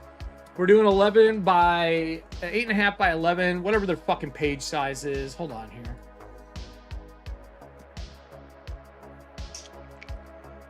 What is their page size they fucking want? US letter A4.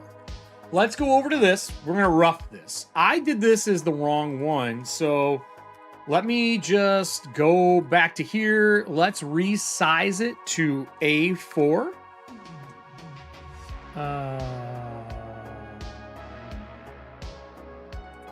Okay. Continue. Did it work? US letter. I'd like to do them long ways, but we only get 8 pages. Just resize this design. See, that's the thing. Like, now this doesn't fit properly. It's fucking stupid to me. It doesn't make sense.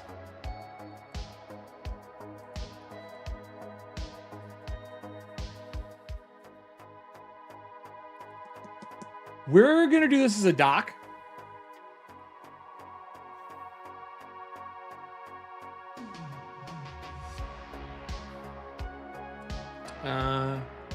Zine. We couldn't get you a zine. Transform into a doc. I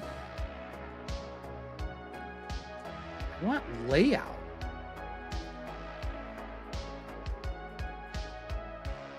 I really want to put some margins and shit in here.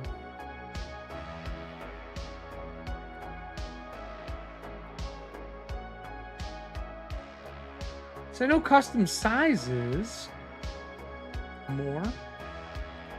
Hold on a minute. This is not working the way I want it to. I'm just gonna delete this. You can see how much work I do in Canva. I'm gonna do a doc, a zine.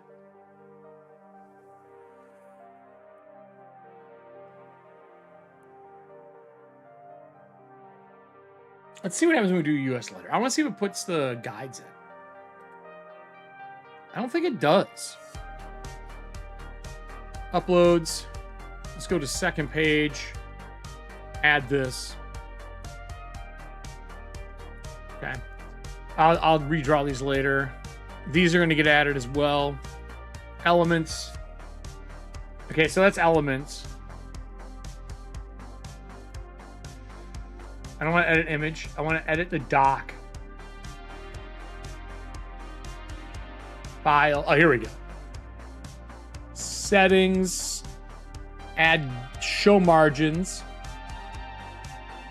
File. Settings. Show print bleed. There we go. That's what I wanted. That's what I wanted. So this is print bleed. I'm going to go pretty close to this edge. Like so. So there's a few things I want to do. I love the concept of what we have here. We know we're doing a cover. I will get custom art or make custom art for this crap.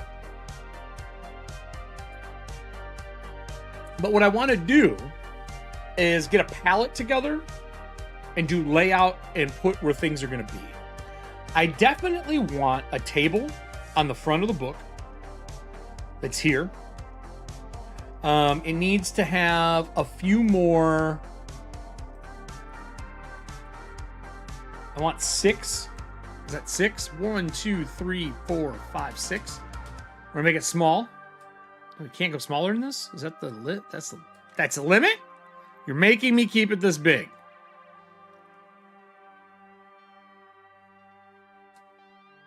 Come on now. Come on.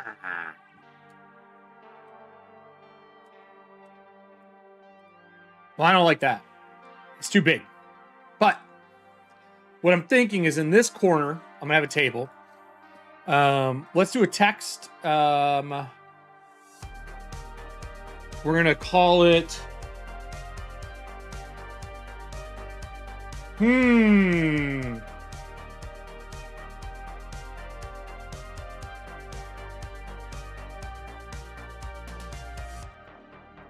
Choice of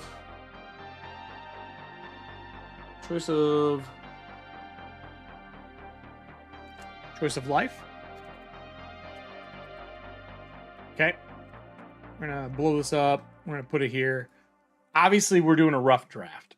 I want to lay out like how much information, what's gonna go where, how many tables we're gonna have, how this is gonna lay out, all that kind of jazz, just to get the idea together. This is going to be a title page, or cover, I should say, cover page. And I just want to kind of rough this out to get ideas of space and how much we can really create for this, right? I'm a big fan of this font for this. I think this is kind of what I'm going to do. So I'm going to put choice of life. Delete this one. And then we'll decide how much we want to edit this and what that kind of thing is going to be like. Let's take a look back over here and let's look at how they lay their stuff out. They do full tails across the top. It's weird. We're not going to use that, but I do want to bring in the art for it. I'm done with submissions. I'll keep this up in case we need it. I'm done with this. I don't need this. I like off kilter. I'm going to do a page above this that is going to be our working sheet, and I'll delete it later. The one thing I like about working in this is it's really easy to just drag and drop things. So I'm going to do this. We know this is our map. I'm going to shrink this down. This is going to be our brain dump board, our brain board, our design board. Okay, so our design landscape. We know that we're gonna need our elements of our uploaded these. I'm gonna shrink one down. I just want these here so we can look at them, and I'm gonna pull colors from them as well. Line that up. And I find rapid prototyping kind of like under the Nintendo style of doing stuff. Nintendo was really big at rapid prototyping. They believe that if you can put something out quick to test it, you're gonna know quicker if it is a good or bad idea. I wholeheartedly believe in rapid prototyping. I feel that the rapid prototyping lets you not only know if something's going to work, but if you are making mistakes out of the gate, you are not wasting time. So if I can rough lay out this zine in an hour, roughly, I know what I'm getting into. So let's talk about pages. Let's go back. Minus this one, we have 8 pages. So 1, 2, oh no, actually including that. Cover down. 1, 2, 3, 4, 5, 6, 7, 8. We know that this is going to be the back cover.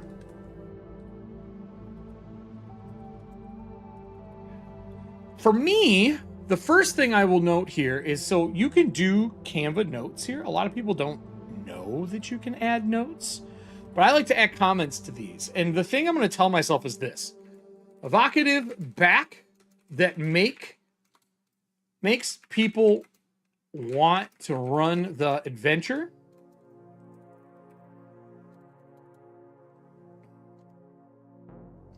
It can't give away too much, but I think the ancestry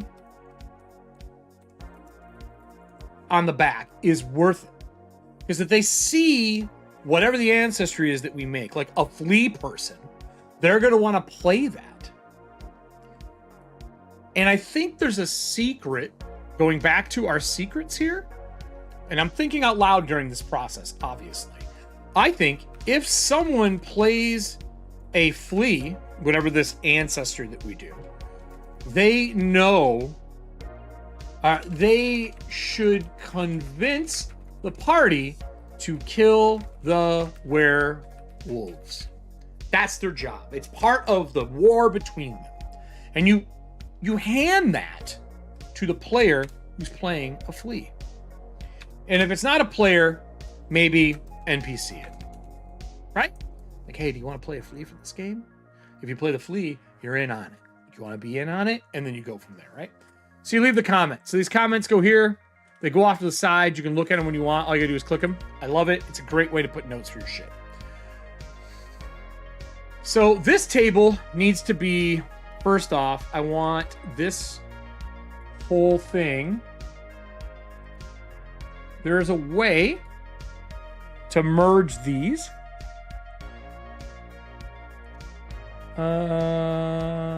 Merge those cells. So I want these merged, and this should be start by rolling now. And that'll be the roll that they're going to be doing here, whatever that may be. We'll bump up the fucking font for this a little bit. I don't like that I can't wait to be able to make my own thing for this. So what I think I'm going to do actually is I'm going to delete this roll, this piece, to see if we can shrink down. Yeah, that's what I'm going to do. Delete me. Delete this. How do I want to delete it? Fuck it, I'll just delete this whole thing. You want to be a pain in the butt? I'll just re-add it. We'll just do this table. So we'll do 6 here instead. Allowing us to add a smaller size to the table. So we're gonna add row, 1, 2, 3, 4, 5, 6, and then we'll just do a black box. Oh yeah, this really lets me make it small. That's perfect. We don't need this column. We can also delete this column. Okay, we only need 2. And now we can put this here, and then we can put a black box of whatever version that I want to put there. Shape here, and then we can put start roll here. So let's get colors. I'm gonna do circles. Add shape of C. And I'm gonna do a quick color palette down here. Do I want circles for this? It's not how I normally design, actually. I'm gonna do squares. So let's go C. And then change this to rounded squares. And we're gonna do a quick color palette grab. Oh, I didn't mean to do that. It just makes it a circle? You son of a bitch.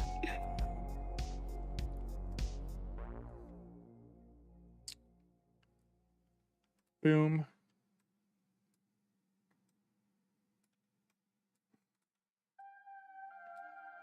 Then let's do the other one.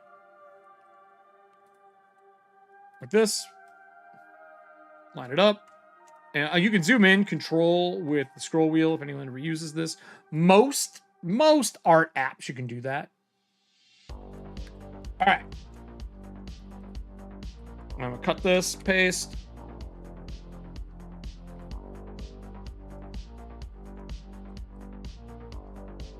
And I believe that setting up this stuff is important to do first before diving in, because it helps me creatively. So I'm going to do this. And again, remember, this area is not going to get printed. This is just a color pick. So what we're going to do is we're going to color pick things from here that I think make the most sense. So let's go here. Let's select this, and then let's color pick. We're going to use this orange. I kind of like the blue. And we mentioned the green book. So I feel like maybe we color pick this and decide if this is something we want to use. That was not the right color.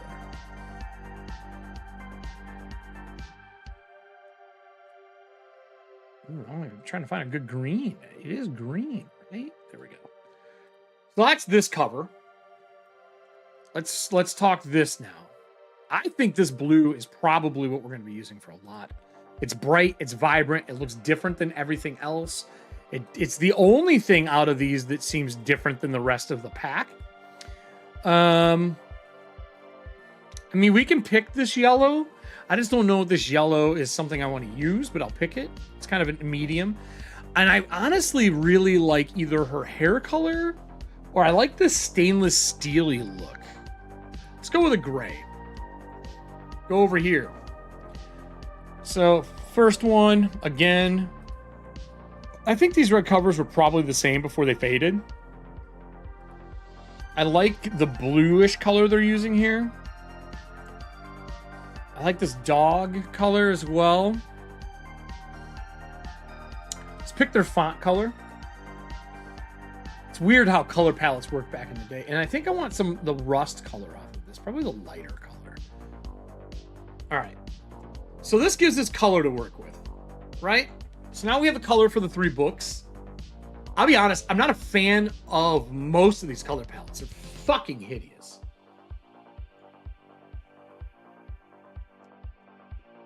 This also pulls from photos to give you an idea of what you get. God, these are ugly, man. I guess there is this other yellow if I wanted. And I'm going to pick close to these. I won't use the exact color. We need fonts. I do like this. It might be too modern, but there's nothing saying they're telling you to be inspired by it. This weird rounded tails, I like this font better than this. I love the double color. Let's see if we can get that font color or that font style. I'm just going to hit title.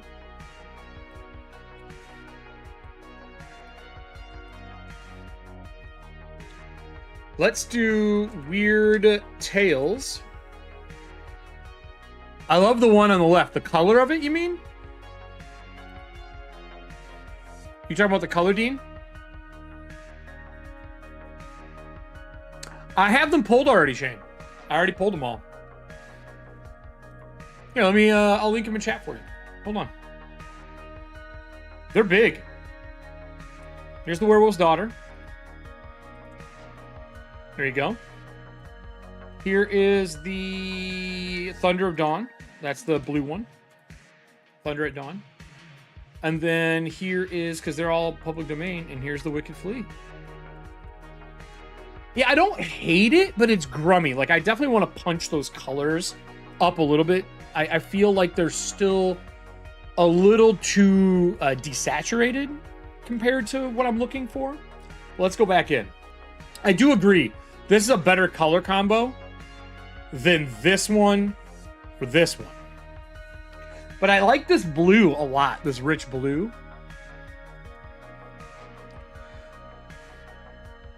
So Weird Tales. I want to go through fonts. So let's pull this up here. Let's make this white. And let's start looking for a font that although I'll be honest, man, I like this. I didn't mean to do that. I like this font a lot. The one, god damn it. The one I'm using here. I like this font a lot. Shrink it down a little bit. So let's go through fonts. Ranu is what I use for Breachers. That's the one I uploaded to use. We need, this is probably one of my favorites. It feels old school. I kind of dig it. Let's do this a little differently. Let's hit C. Let's get ourselves a square. All right. Let's pull it out, shrink it down, and we'll design on top of this. All right. Let's just click these two, pull them down. And we were saying, I like this color is what you were saying. So let's take this and make it, let's make it this blue. Maybe this green. Man, you know what? I might agree with you a little bit. Kind of dig this green for the cover.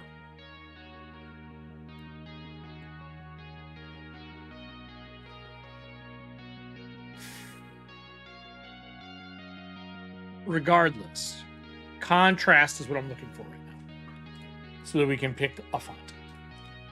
So let's go through. I have a ton in here already. We want something that's rounded looking. Ooh, did we just do this out of the gate? It doesn't have lowercase. Nope. I want something that has both cases. Rounded, not bad. Although it's italicized. I'm not looking for italicized. Horizon I use all the time. Not good for this. Let me see.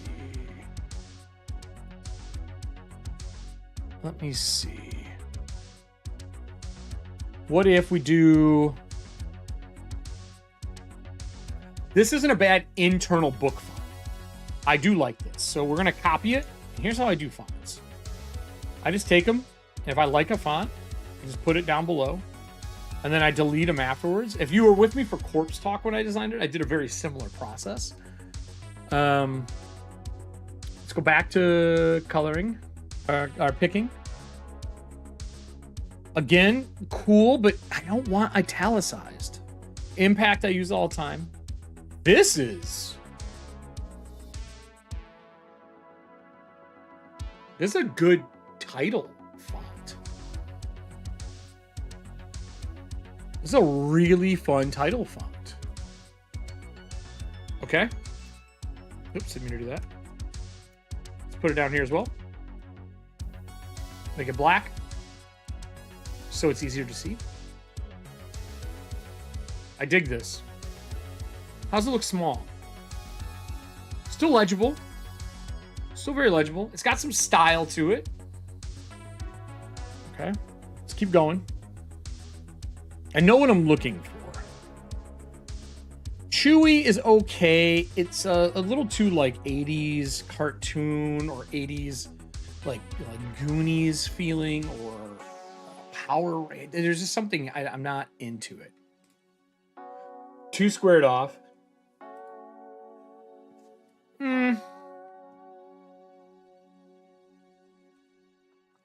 Futura I use too often.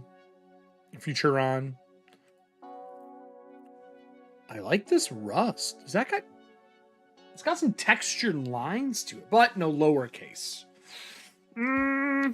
I'll put it down here.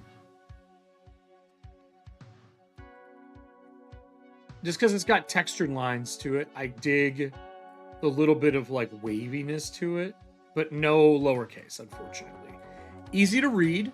Might be a good header font, right? Look, I do believe there's a time and place for Comic Sans. I do, actually. It was made for a reason. It's just not made for this one.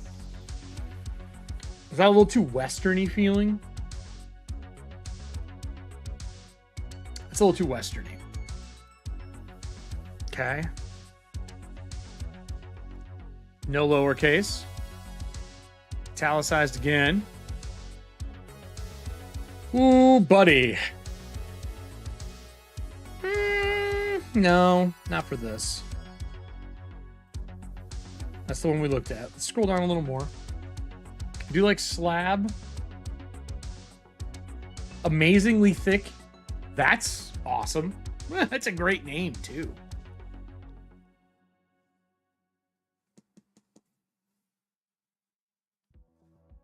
This is cool. Just gonna move it out of the way.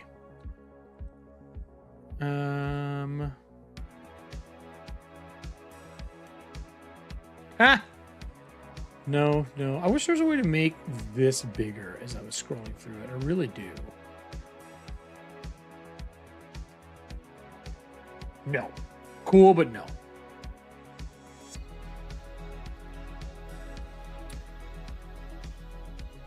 No. Can't read it. No idea. No idea there. Italicized again. Too many italicized.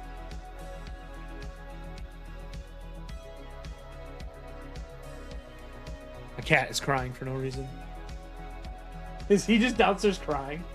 Just outside of what he thinks is my friend. That sounds about right. Sounds about right. This is kind of got a werewolfy vibe to it, right? And fleas, it's got like a scratchy vibe to it. I dig this. This might be it right here. That might be it. I know it doesn't have a lowercase. I said I want a lowercase, but fuck it. Now. No.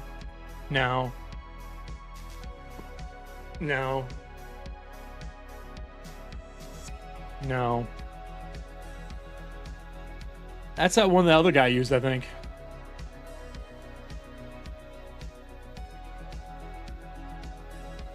Is it in here, though? If it's not in here, I'd have to find it and upload it.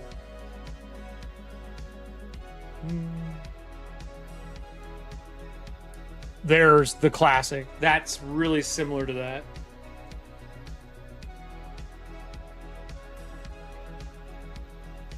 I am a Tales of the Crypt fan, Connor. Oops, didn't mean to do that. Demach. I don't know if that's in here. We're getting into the D's. Looking for fonts that have good silhouettes that fit the time frame of what I'm looking for. I can always hand draw it too. But I'm trying to cut down on how much hand drawing we're doing because it's such a short time frame. Ooh. That's not bad either. We're going to have a little showdown between all these fonts, I think. I'll find out. If not, I can get it. I have easy ways to get a hold of text and fonts.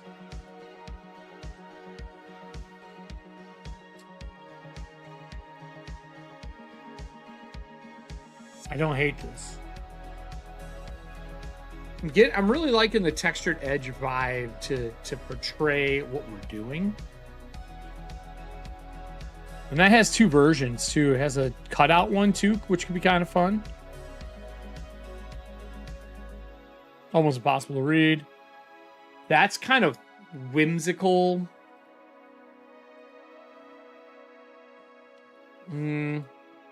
Sci-fi. No, no, no, no, no. Disney, anybody? I mean, if I was doing a serial killer thing, I would use this one. All right. Too rounded. Too rounded.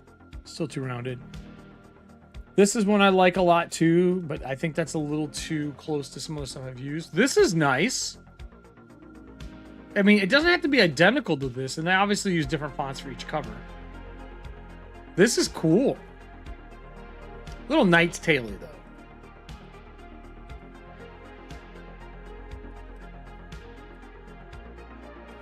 Man, they have some wild fonts in here. I like the typewriter font. This is it without it. That's kind of cool. It's got the little fucking stamps and pieces. These are going to get too handwritery. Too hard to read. That's got the lines a little too knightish. I do love the W on this, but it looks like WordPress. All right.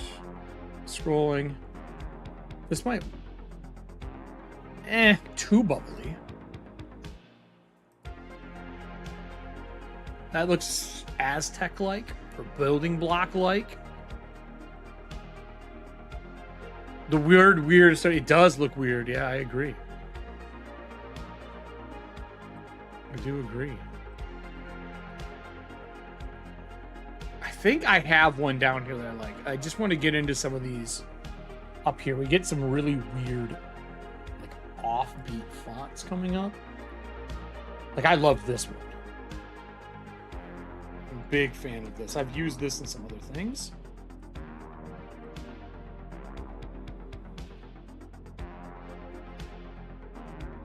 Gluten. I refuse to use it based on the name.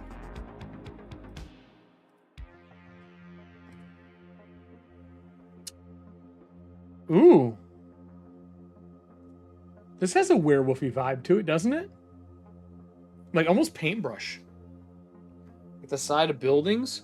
Maybe like the painted sign out front that says warning, disease community or something. I do like it. We'll put it up.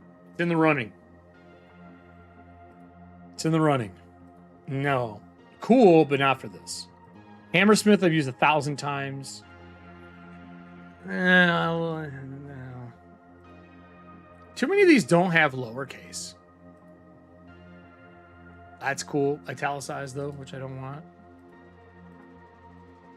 Wild? Nope. This is one I use frequently for real clean type font. Okay, here we go. I know. It happens when you work with fonts a lot. You start really questioning the spelling. Heretical is a great font. I might use this for interior. Hero is the one I like a lot as well. Hero has a light, a regular, and a bold. This might be our internal font. So I'm going to put this off to the side here. I'm just going to type internal or body. I might use that for the body font. And then we go from hero down. Oops. Let me go back to clicking.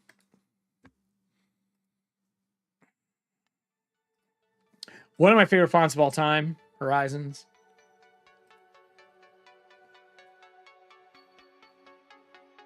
I don't hate this. It's got upper and lowercase. Not better than the other things we have. Oh, there's some like 80s retro. No. I'm not using any IBMs. Indonesian, I love this font. Inlander is like Highlander. It's pretty cool. But they have different versions of it. Like look how many of these there are. Indler, 2, 3, 4, 5, 6, 7, 8. Like lots of options in this one.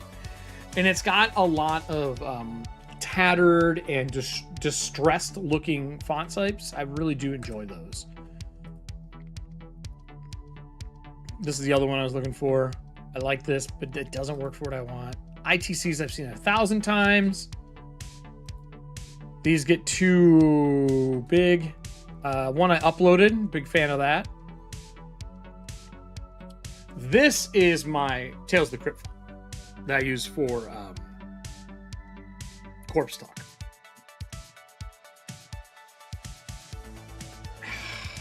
I don't know if we're gonna find anything better than what I got.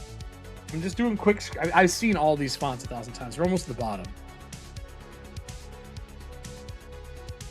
Like I live in font land. Yeah. Brush script. Their brush script is better than Adobe's. This is cool.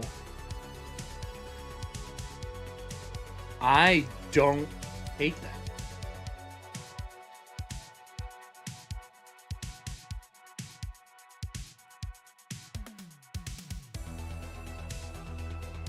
Lazy Dog's cool.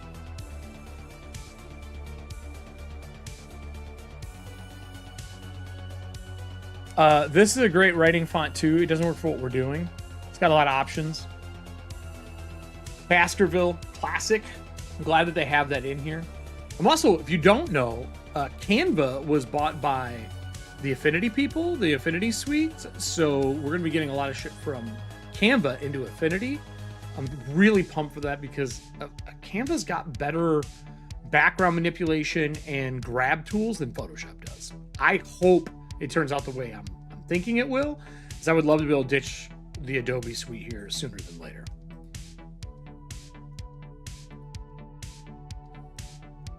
Great font. I use that a lot.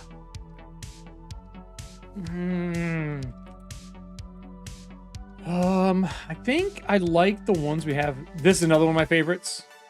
Is that so? It's really good. Merriweather's a great body font. It's got a lot of options if you're looking to do options.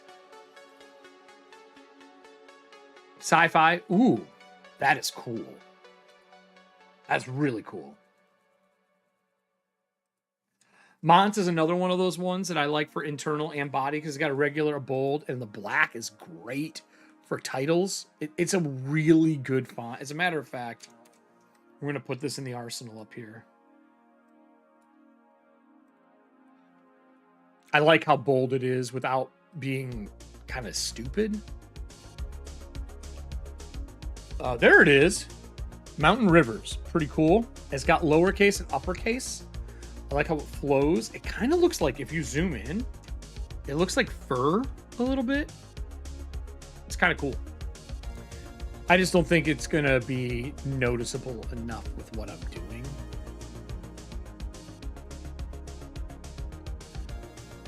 I don't know if Allie is back yet, and she's on the font journey with me. She's like we are like two font heads when we're doing this shit. I think we're going with one of the ones we got. I know all of these open ones. I don't want them. This is another one I like for internal. It's got 5, if I remember. Yeah, it's got a regular, a bold, and a heavy. The heavy is really good. So it's like a cross between sci-fi and fantasy. It's a good kind of modern title font. Great legible font, especially if you stretch it out. I do like that they have a filled version. All these are fucking worthless. We're not using those. You know what I use those fonts for? When you want to texture a background with writing, but you don't want people to read it. That's what this shit's good for. To put it down to like a 30% opacity. Stain the background. If you want to make a a written page background, but you don't want it to fuck up your writing on the page.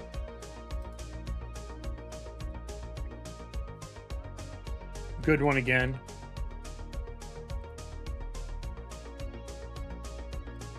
None of those. We're in the P's. We're almost through, everybody. Plate Gothic 1 and 2. Great fonts. Lots of options within them between the 3 versions that they have here. No. Let's hope that's better than that. And these are all domains where like you can publish with these fonts, just like you can with Adobe. And it costs you fucking less than Adobe, and they have really good fonts in here.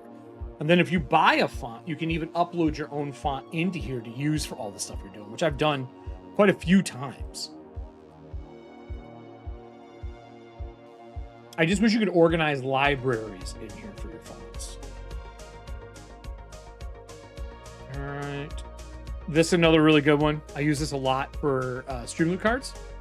The distressed version is one of my favorite distress. And then this one here, I think it's called Gemstones. It's like all torn up. This is really cool. That looks like fleas. Am I wrong? They look like bites. It feels bitey.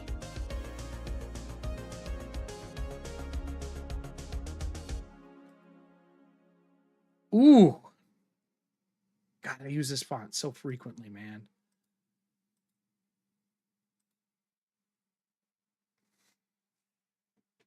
Can I make that work?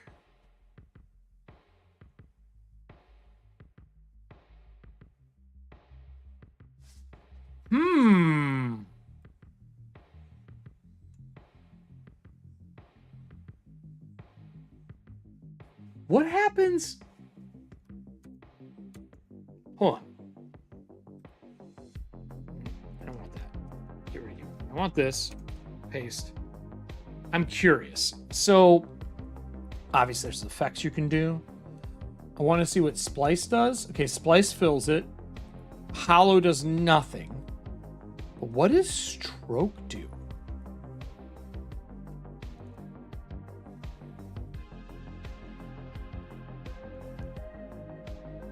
So,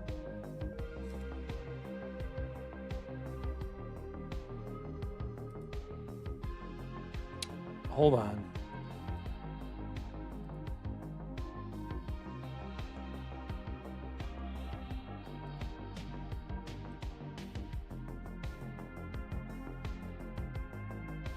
Oh, that's so...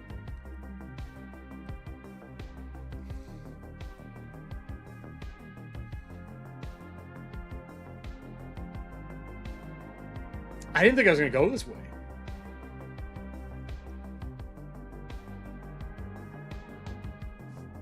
What do you guys think? I know it's not easy to... It's not 100% easy to read, but once I fuck with it, it might be. Dude.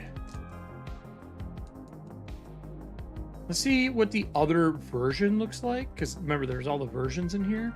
I want to see what the gemstone one looks like, because we're doing the moonstones. There's the smooth.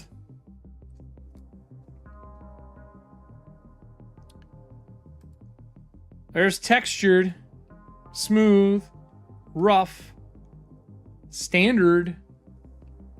Where was the gemstone one? Look at that. That looks like bites. That's traditional. Bites. Traditional. This is one of my favorite fonts of all time. It just has so many options. Ooh. We're gonna go all the way up here. Hold on. Bubbles. Weird lines. Distressed. That's dirt. This is the dirt distress. This is the gemstone. What's the difference? Oh, bite marks.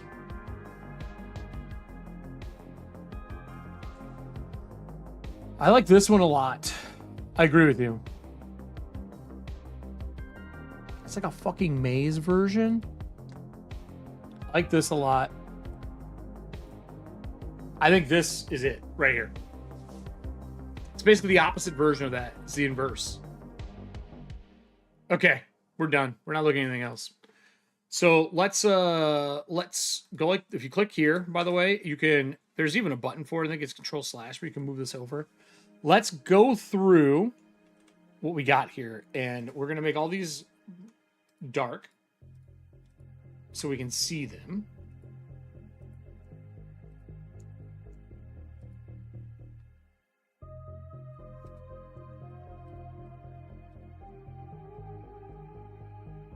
We're going to start deleting ones that we don't want. Okay. Because now we got a bunch. We don't need them. This can go away. I don't like it. Between these two, that can go away. Clean. Good title. Lots of options. Maybe. I like this. This is still in my top 3 contender. Between these two, this can go. Oh, wait, no. But this has lowercase. This can go away. I like this more than this. This can go away. Does that have texture? This feels more like fur. This feels like scratchy. Goodbye. Let's move this up. Take these 3 and move them up as well. Trial and error, right? Do we like this? Scale it. It does give us upper and lowercase. I don't like this W. It's okay. It's not great. I like the tear into it. No. Oh, come on. Stop it. Why are you doing this?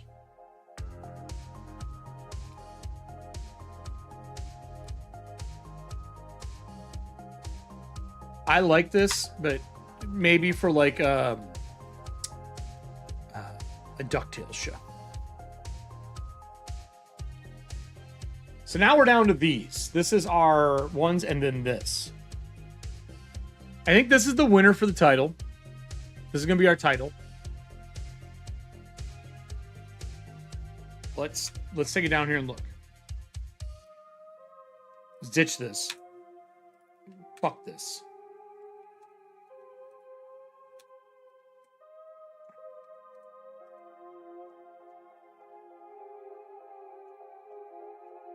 Ooh, what the fuck happened?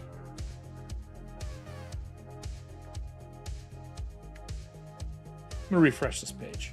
I think I fucked it up when I hit F12. I did.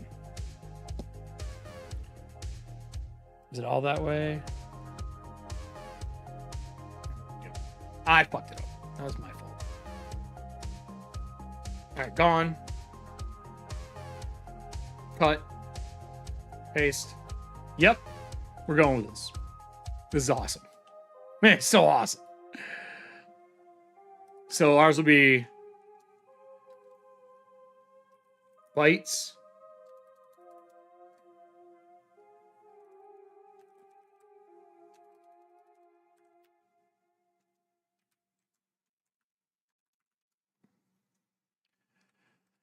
We can play with this a little bit. What did it say? Kyle says, why does it look like a Mad Pac-Man to me? This font? I don't know. Right now, we're just doing placeholder stuff, like really getting things together. I think the way I would do this, looking at these two, this might be a better title. Because I don't think we're supposed to call it Weird Tales, right? Let's see what people have been naming theirs. I think they do their own cover. Yeah, they do their own covers. All right, just making sure we don't have to call it Weird Tales. Tapeworm. Tapeworm. So let's do this.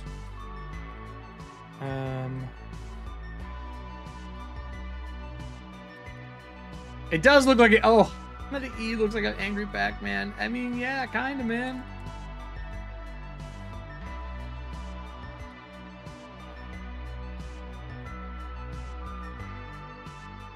A little more letter spacing.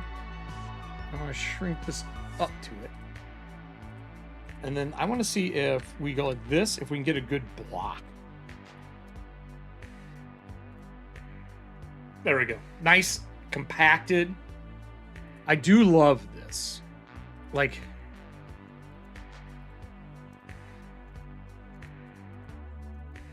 such a clean font, to be honest. Like, it just looks good.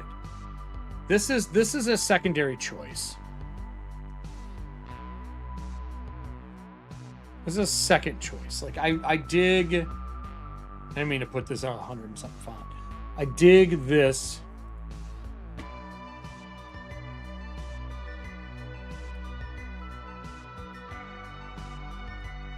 Right? This is also really good. Kind of hacked up feel. Yeah, that's what I was thinking too. Of maybe changing it to where we combine these two. Yeah, I don't disagree. Maybe if we go like this. I don't want to get too deep down the design rabbit hole.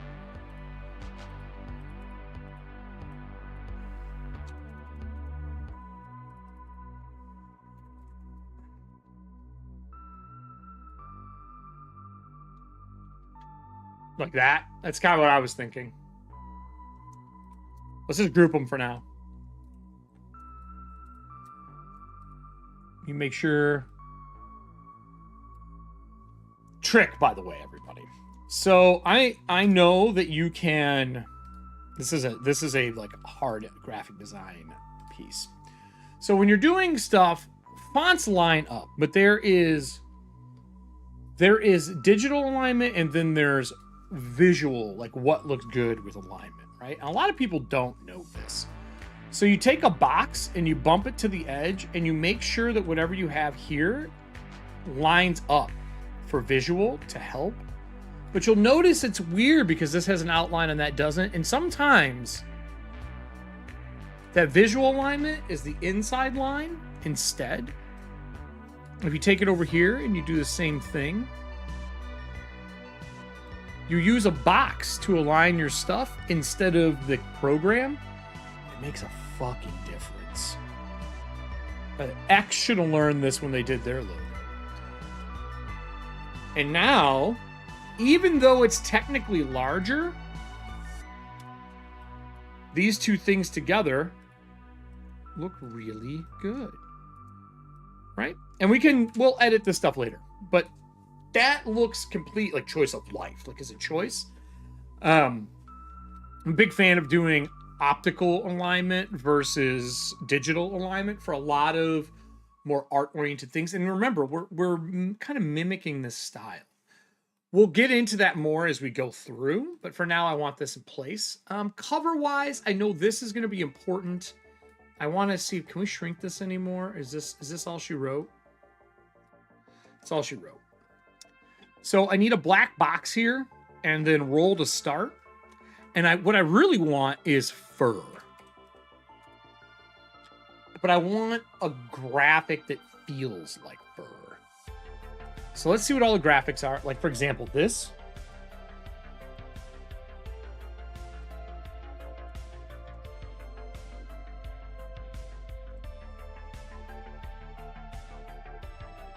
Like that.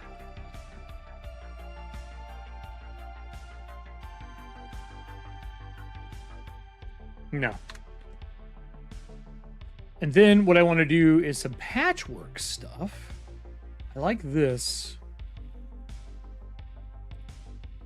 Nah, that's too realistic. I want patterns.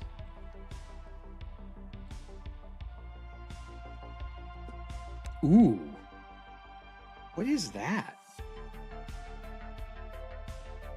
Is this colorable? It is colorable. Well, that might be the game time winner here, everybody.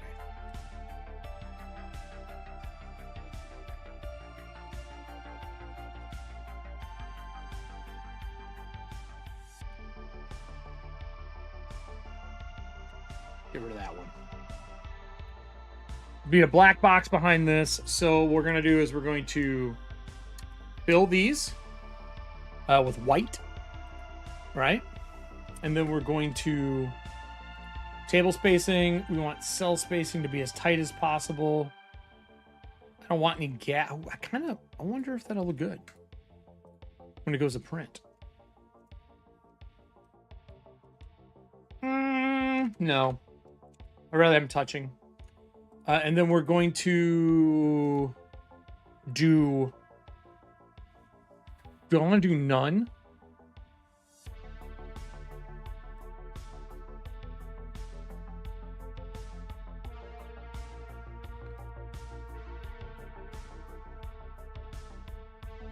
I think I want no outside border. And we'll just do this as transparent. Yeah, I think that's what I'm going to do. So it's weird. You can do this and you can select like colors for them and it'll do the one cell, right? But if you select all of them, if I remember correctly, and you do this, you can color just the outside edge. The goal is to make it invisible and get rid of the center seam as well. So if I remember correctly, you can do the border and you can do this and you can do...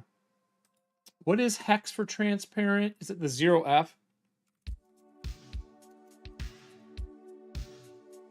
I always forget. I think it's 00FFFF, yep. Like that. Let's just try all Fs. There we go. I knew it was something like that. So now we're gonna go like this. I just want this line. And let's see if we can do...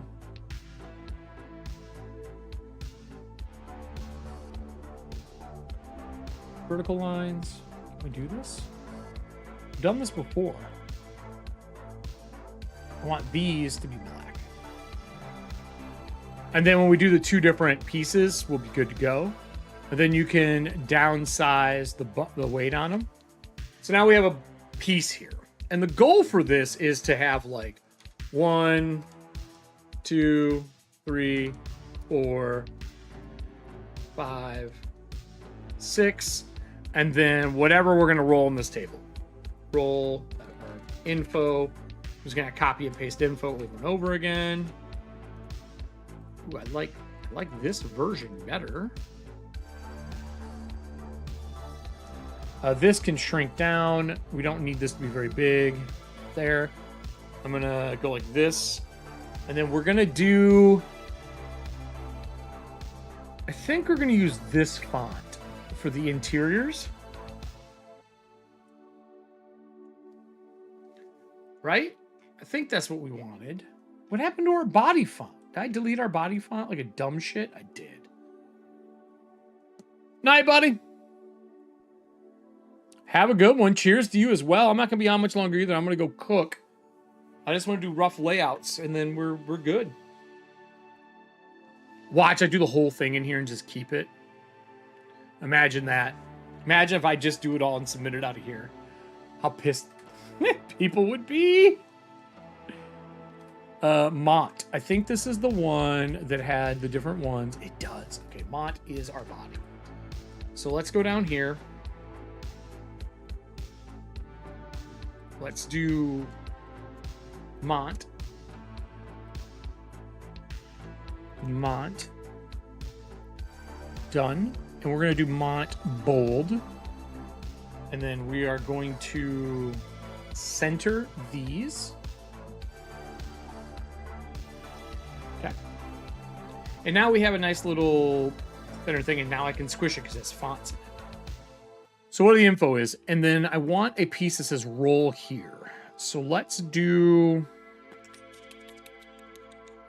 Do I want a black bag? What do I want to put here?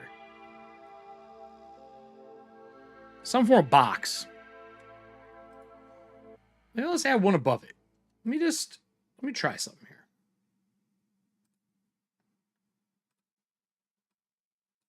right? And then let's go like this, and then let's make this black. Actually, let's make it the orange. We want nothing around this.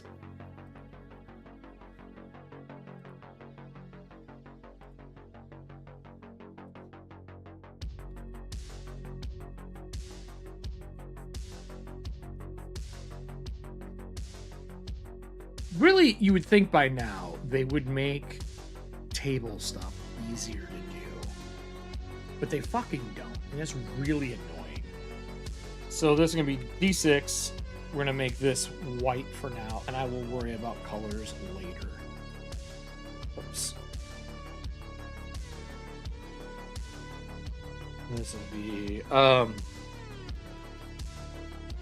start here. Start here. And then we'll do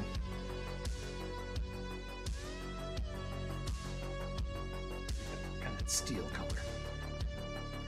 And a reason I want that like this, I'm probably going to take this font again here and do a bigger title over top of it. But I just want like a placeholder, so I know that that's going to be the first thing that players are going to do.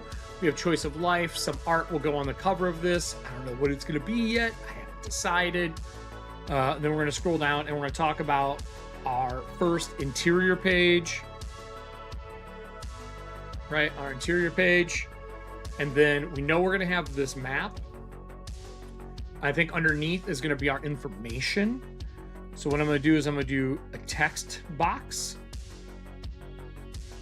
here. Let's do text. Let's do, I don't want breachers. I want my own. Text, add text box, and then let's get some Ipsum. We're going to do werewolf Ipsum because it's fun.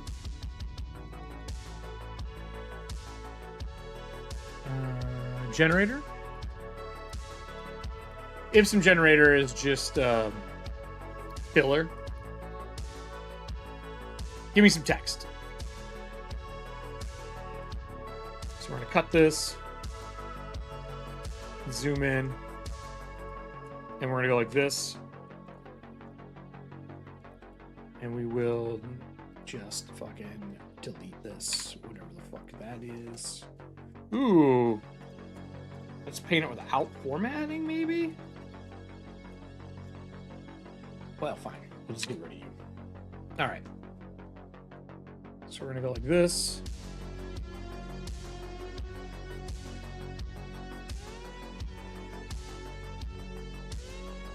Right?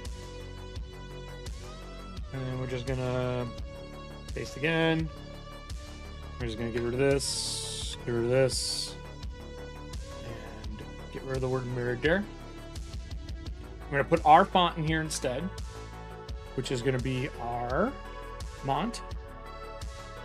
Select all. Mont. And we're going to do Mont regular. And then let's drag it down. The goal is to kind of fill this section half and half. Right? Like that. And then we're going to go.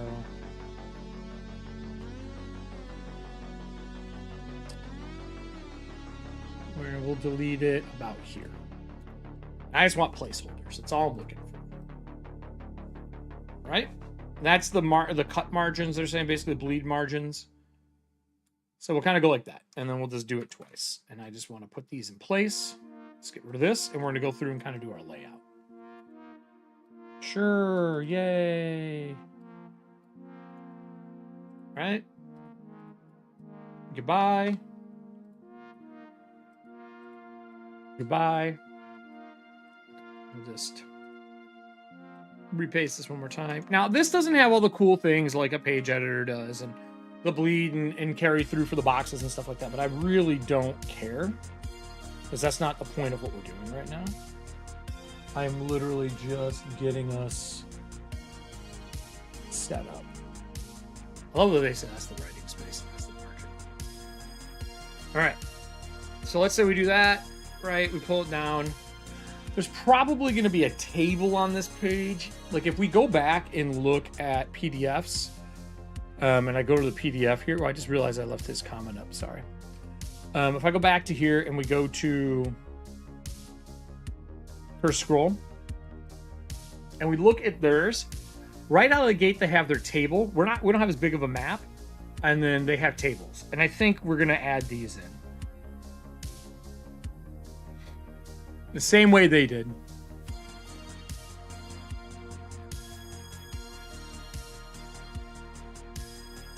Same way they did.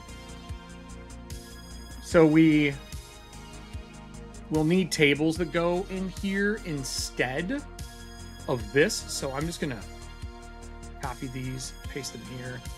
We're gonna delete these. And then I don't know if it'll let me do tables sideways.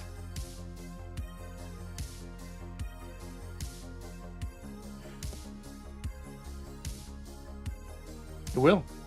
So let's delete this. Let's copy this. Let's paste it. Oh, nope. Let's grab the whole thing.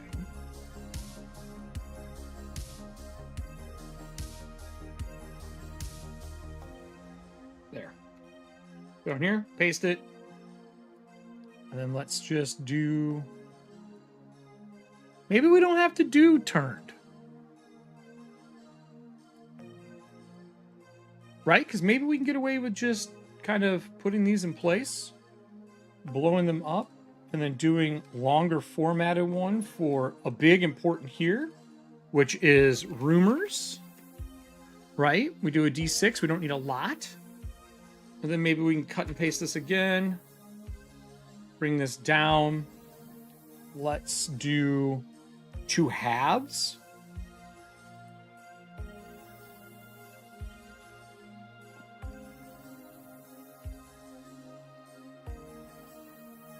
Right?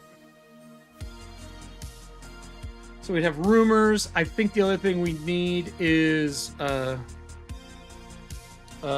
signs of worm. And then we're gonna need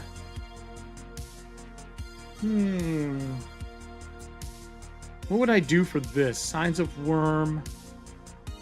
We would need... What else do they put in theirs? Encounter zones. Okay, we'll do encounters. There definitely is going to need to be a random encounter. Encounters. And then I think I want to do 2 more of these. Or no, actually I think I want to do 1 wide one. Again.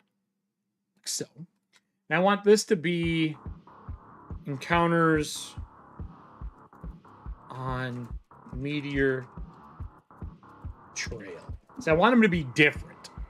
And now we got all these tables that are here. Golden grams. We can put some markers on here and lay a hex over it. Is there a hex here?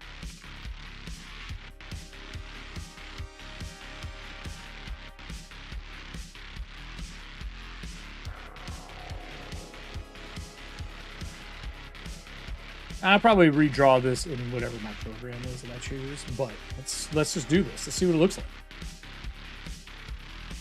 No, we want... Why is that so faint? Let's try hex grid. Can grid create beautiful grid patterns? I'll have to look at that later. No. You would think that this would have the ability to thicken the frame, but it doesn't. So what we'll do is we'll outline. It's going to tell me, yeah, you're adding an outline and it fucks up this thing. But we're going to...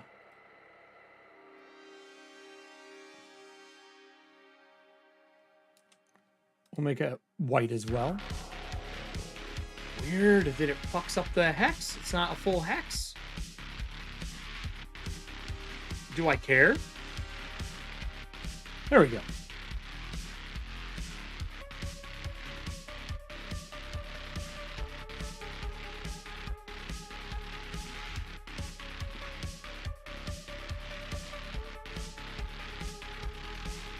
Again, we're just roughing it. Let me zoom in a little bit here.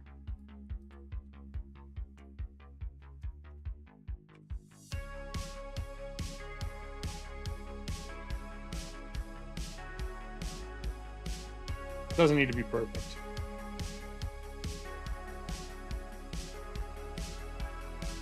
Maybe if I line it up over the old one, probably makes more sense. Yeah, it does. And then we'll just put one more here. Showcase that there'll be a hex grid, right? Pop this bitch off here. Like this. Like this. And great. Works for me. We will probably need to get rid of the edit though, because I think I made the grid a little too bold. Let's just shrink it to 4. And now if you never use this, you can copy the style and paste it. Oh, look, grid, perfect. So now we have our opening page. This is our opening page. We're good to go. We have everything that we need. We have our rumors. We have the signs of the worm. And then I want to take our choice of life font, which is Battle Scarred. And then I'm going to do these here and here as Battle Scarred, because I don't think I did. And it should have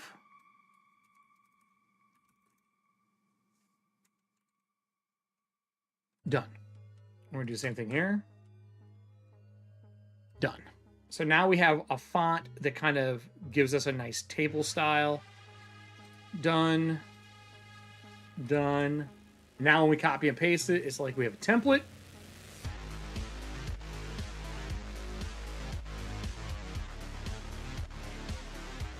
I'm going to be honest, I might lay this whole thing out just to see if I can do it. All right, done. So now we have this kind of look. We have our piece page for interior. This one, we probably are going to be putting, let's just move.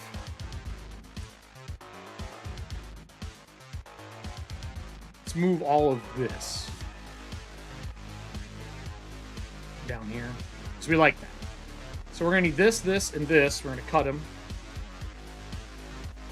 It told us to talk about these out of the gate, right? We're going to shrink them down to one column, like so. Bring this up. Can we do more text and make this easier? Is there a column? Hold on here. I think there's a column in here for writing. What, there's like page templates. What's this do? No. Photos, videos, shapes, audio, frames, mockups. 2-column. Just curious. I've never looked. Yeah, there it is. This. For mockups.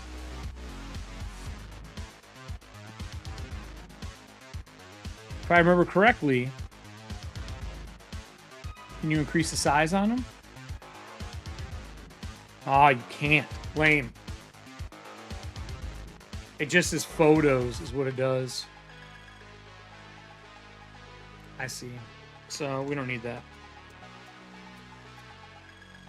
So we'll do this. We'll just paste this stuff in. Like so. Basically, it's going to be this. It explains what it is, so on and so forth. Let's group these together. Let's move this down. Let's move this down. Let's grab our text. Let's delete this.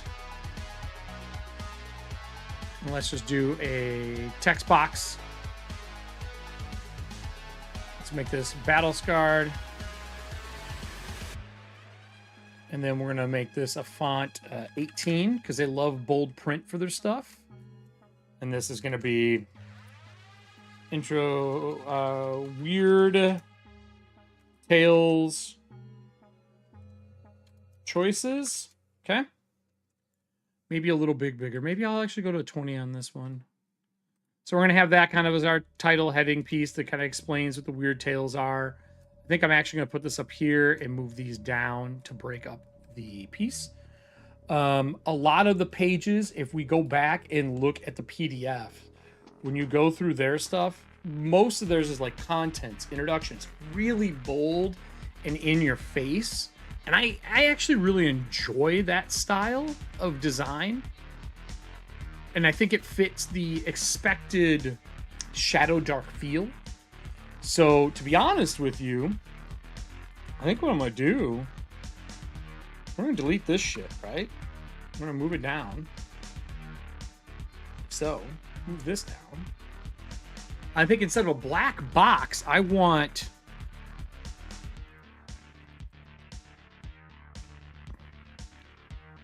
tattered elements. I'm going to put fur again.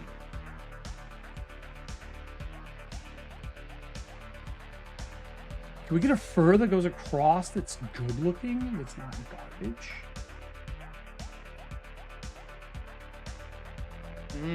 Offensive. Very maybe a jagged style instead of fur. Maybe fur is the wrong term to be using. Oh my god, these rugs though. No. Let's just do...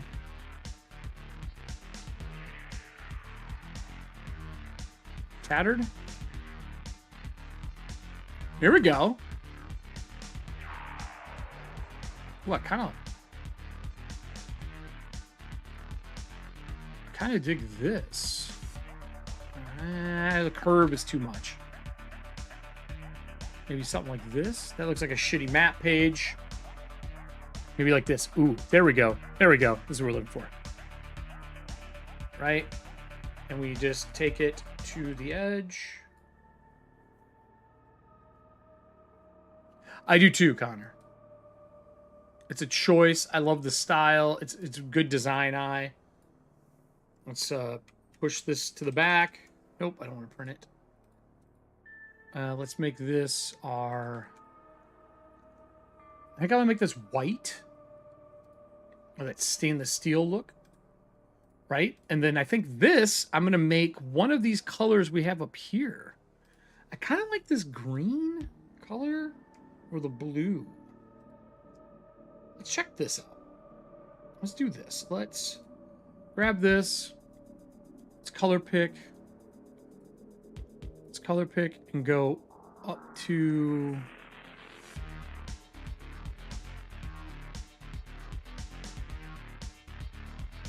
It's got that retro grid vibe to it, right? Title goes here. So let's do this, and then let's grab our other font. Let's grab the Weird Tales font that we were using. And let's delete this, actually, and do this. And move it up.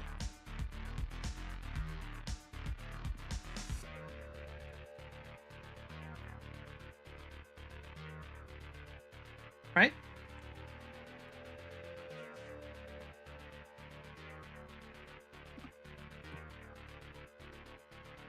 Yeah, it took a second. I think like this is what I'm thinking. But I don't like these colors. I do like the red behind it. What happens if I ditch the red? Just morbid curiosity.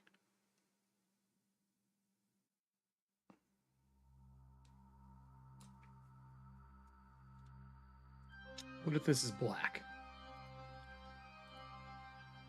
I like that better. That's the other blue. Brown, the purple. I don't hate that purple. Stainless. That's the blue. That's the orange.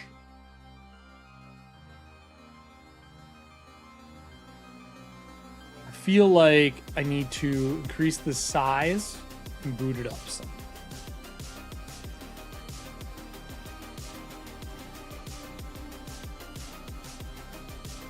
Like that. I don't hate the orange. We could do different colors per page too. I feel like this should be the color of these though. Hold on.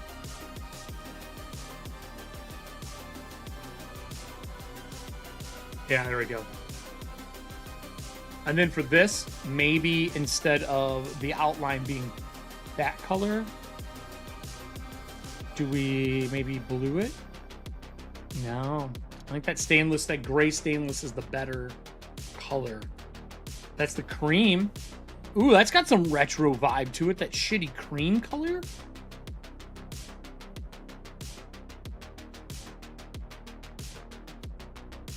I don't hate that. I don't hate that at all. And if we delete this, for example, right, and we slide this back down, we're obviously just throwing images out to show what it looks like. We will then grab, which one is this? Mont. Take Mont, scroll down, go like this. Let's make Mont 20 point. Scroll back in.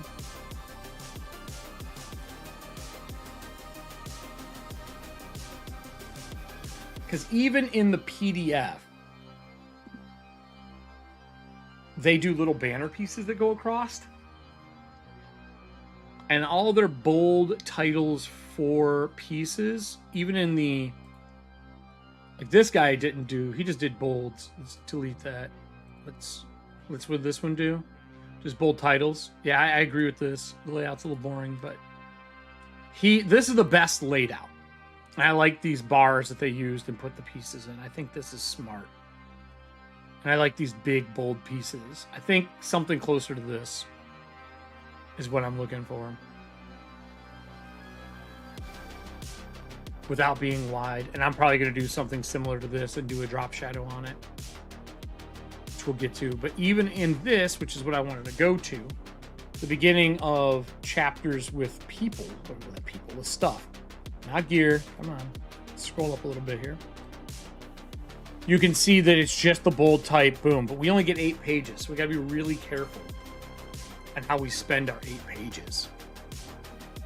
So this looks great. I kind of want to put it semi underneath the drips. I kind of want to add a drop shadow. And it's gonna tell me, warning, warning. Page lift, drop shadow, angled, curved, drop shadow. I want high intensity. I want next to no blur. I want the distance to be less.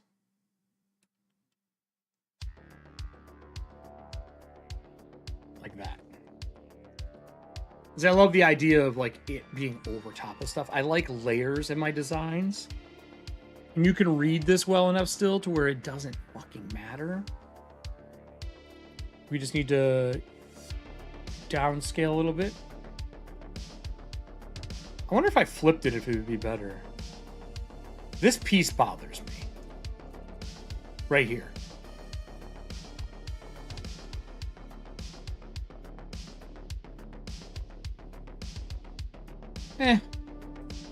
It's fine. For now. And then we got our bolds in this, and then we got our information in this. And this would be a sample of it going all the way up the page, right? And we cut this, paste this, bring it down. And like delete from like here up.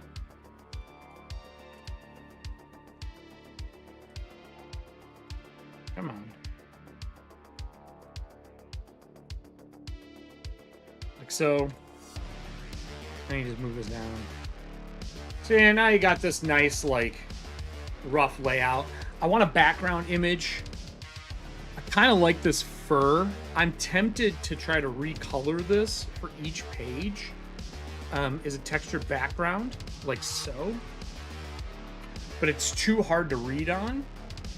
But if I do this, so, now you got a little textured background for it, right? So watch this. Go like this, and then we're gonna go into gradient. I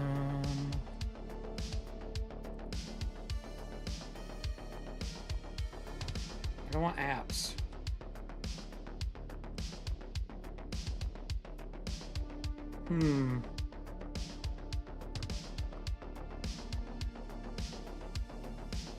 Why is it missing our piece here? What happened? Ah, here we go. I want blur. There's a blur effect that I feel like if I grab this background and go to edit image and I do a blur and I blur it, might even be able to increase the intensity of it. And it gives you a little bit of the texture still, right? And then we do with my favorite thing.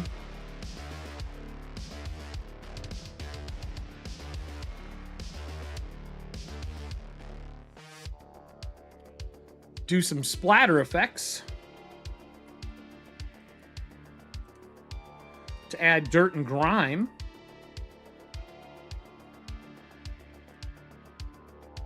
In the corners, we grab a color. See you, bud. Yeah, there'll be more. There will be more. Let me do this kind of stuff. So now when you're looking at it, you get a nice clean page and you get some texture in the background, and I'll make each page different so that it's not the same. And then I think that works pretty well. I think this is kind of the style I want to go with.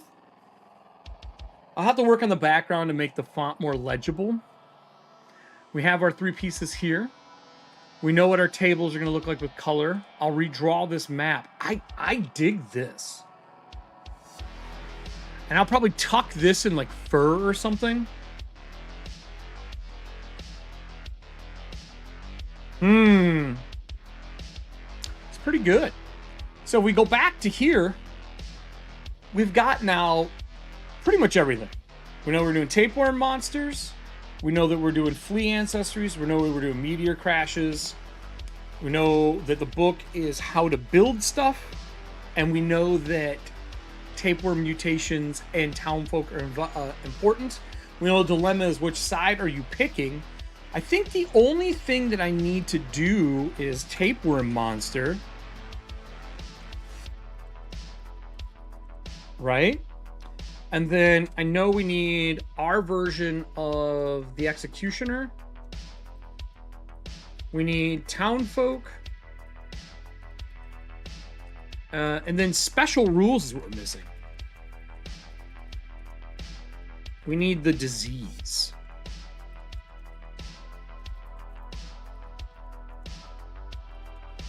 Right? We have our land map. And then I want one dungeon map.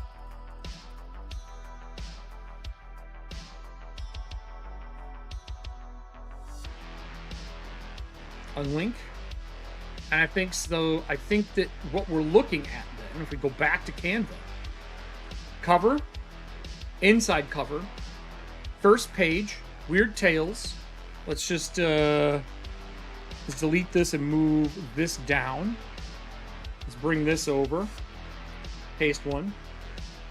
And this is going to be intro. Right? Bring this up. Introduction. It'll explain what's going on. What do we want on top of the introduction? Let me look at this real quick.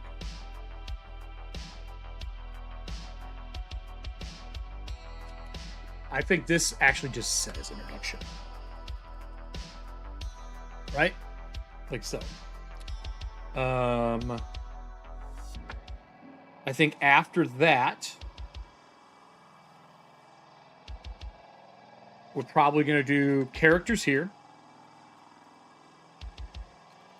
Major NPCs. I think that's important. Information here.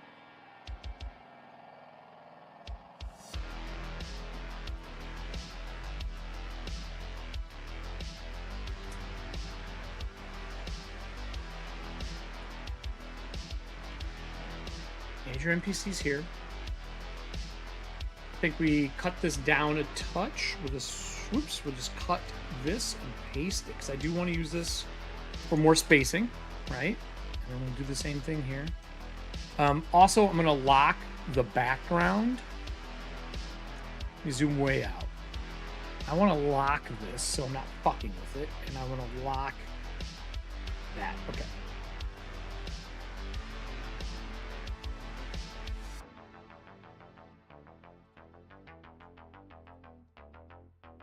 And then we're going to paste it.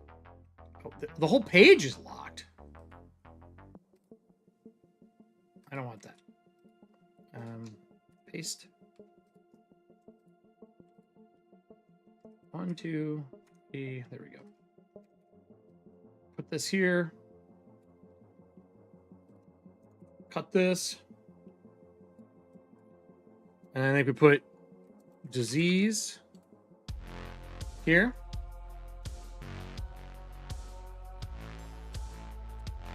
Disease probably will take about that much to explain. Paste again.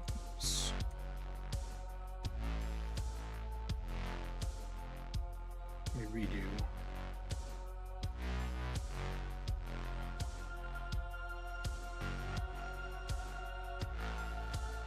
Here, cut, delete, paste. Copy, paste. Come on.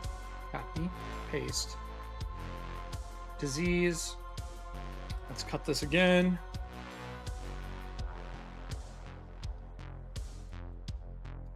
After that, it should be choices.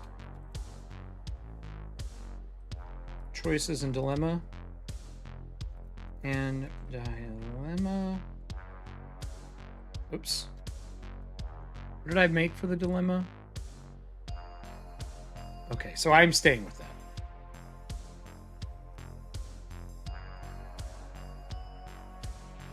Okay. Done. Let's just grab some more of this font and Ipsum. Nope. Paste it. So let's say that's what you get, right? We kind of have our laydown for what this entry is. I have a feeling more text may or may not be needed. I will bring this down. And then we're going to line all of this up. We're going to do position, and we're going to do left. Done. Okay. So we've done all that. And now we can click out of this. So this is a sample page. It looks retro. It's got the style for it. I'll switch up the fur in the background. I like the little splatter mark. I'll add some more. We will, whatever our text is, if we can fit more here, we will. I think the introduction is only going to take about that much space to do. That's my guess. You're going to have your major NPCs. The major NPCs here will probably be bullet points, to be 100% honest. So we'll just kind of simplify this and put bullet points in effect. Let's delete this. Let's grab all of this stuff. Boom, boom, boom, boom. This should be the left-hand side, right? And then we'll samples. Let's just see what happens. Bullet point. Nope. Let's just grab this one maybe. just want to be able to put some bullet points in here. Yeah, sure, perfect. And then we can do this, do this, do this, and then from here down, just delete this as sample work. So you got bullet points for major NPCs. And now I think we duplicate this for each page. There's not going to be a lot of art. So now we're at 1, 2, 3. Right? So now we can duplicate this page, delete this one, and then work from there. We don't need this anymore. We can, for example, slide this up. Let's position it with each other. Left. And now we have our second page. And instead of the introduction, I think we would do...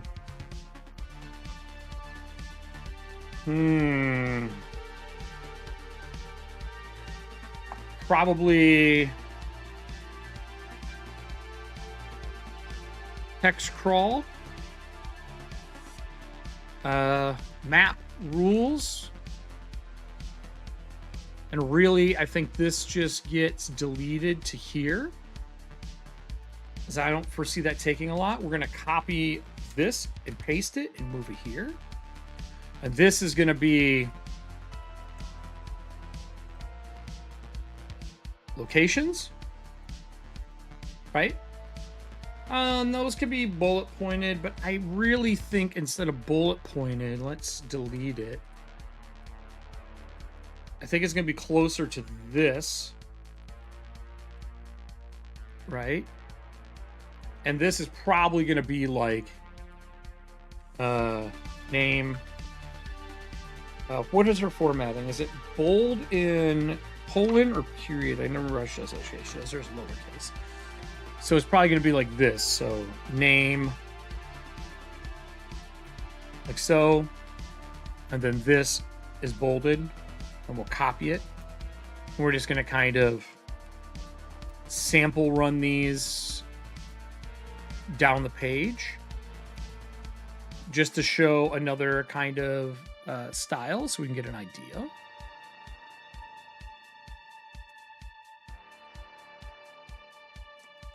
And I think there's going to be, this would be town, trail, forest, and this will be bold river, and then meteor, and then unbold it, and then we'll just grab this.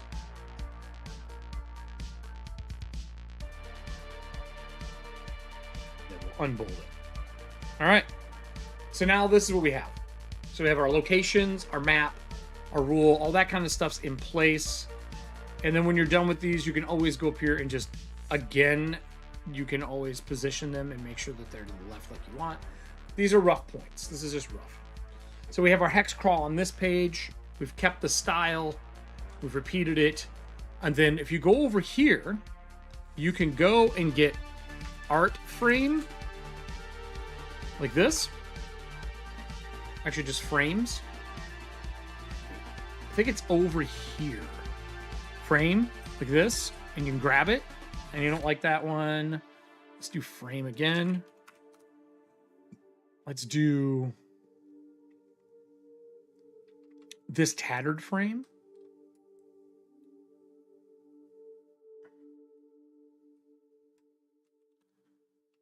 Like so. Right? And then we can replace this art with anything. So remember, for example, we were in The Werewolf's Daughter, right? If we pull this back up, and there's this big art piece here, we could even clip that, right? Is there anything in the front? Is it this first one? Right here. And we could clip this, for example. Let's just try it. Go like this. And then we copy it. And we go back to here. And go back into here. Let's just say I paste it. Right? You can put it in here and it matches the frame style. Which allows us to then go in here and edit the image and do adjustments. So if we really want to keep this red-orange tone that we're doing for everything and get this mono, we can do sharpness to crisp it up a little bit. We can do a little clarity, vignette it a touch just to darken the edges. And then we can go up here and do some quick color adjustments. Like if we want it to kind of have that red, we want the highlights to shine. Make it look more like a block print, darken up this stuff. And then if I want it dark, I can take the whites down. But I want that orange color. I want the darks to be darker, about here. And then you can go like this and do vibrancy and saturation. And you can do whatever color. If we want it to be the blue-gray, we can. If we want it to be the red, we can. And now what that leaves us with is a page that looks closer to what we're trying to produce with minimal fucking work. So now you have that.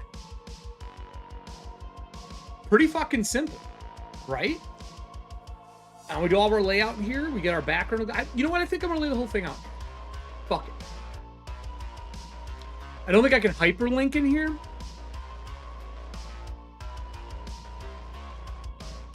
What I could do is build the assets out of here, export the assets, put them in Affinity, build it in Affinity, and add our pieces that we need. And we'll be done. But, I mean, this is clean. And we just duplicate this and do it again.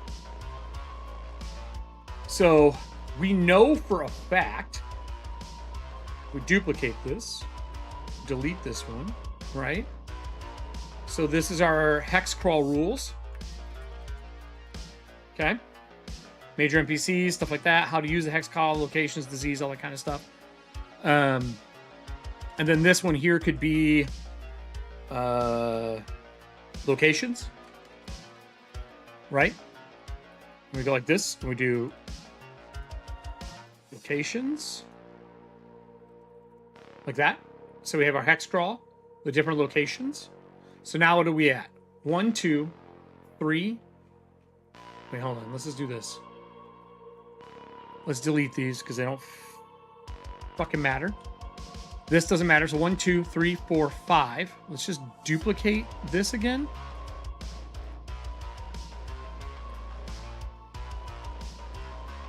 Five. So 1, 2, 3, 4, 5, 6, 7.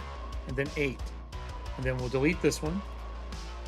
We're going to rename this one back page, or sorry, cut back cover, right? Inside back cover. And then we have hex crawl locations. And then this could be meteor site. Done.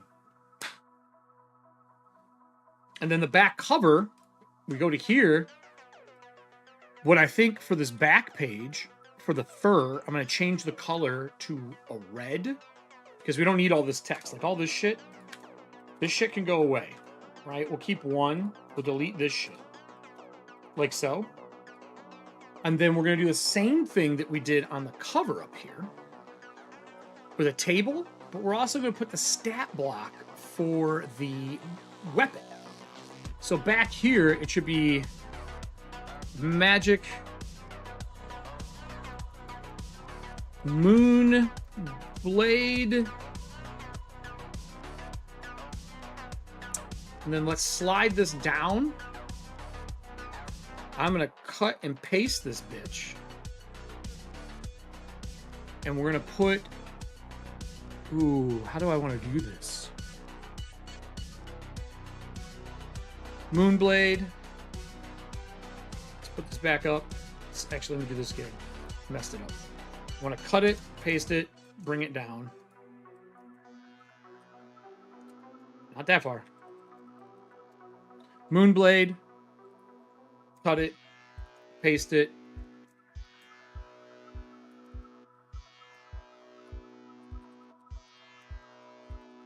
And this will be Flea-born, whatever I end up naming them, right? And we'll have the art here for the flea. And then this will be Flea-born. And then here is where we're going to do our stat block for them. So if you look at a stat block in, let's go to any ancestry. Boom. Let's just grab this. Cut. Turn this off. Go back here. Select all. Paste. Okay, we have it in. So now we're going to fucking zoom in.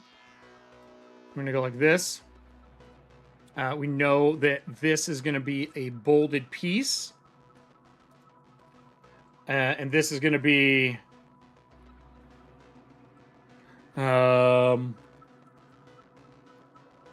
disease. Once per day. You can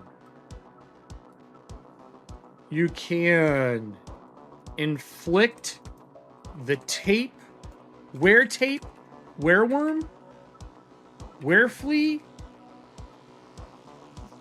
Nah. Tapeworm disease. Conn DC 12.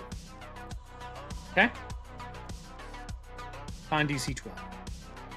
Then we bold this to make it easier to read. And that'll be on the inside of the book, so they don't know what it is. And people are like, what?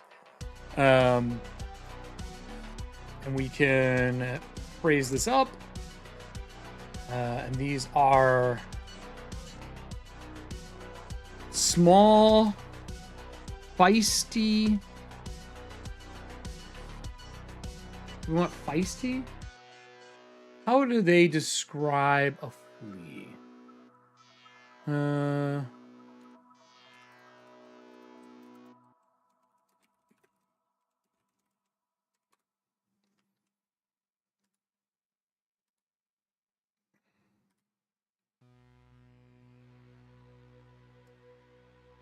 Let's see here.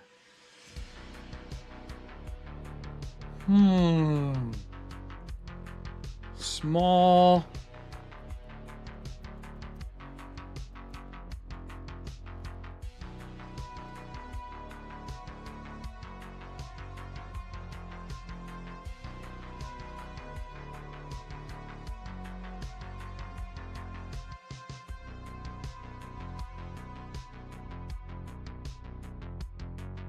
Yep.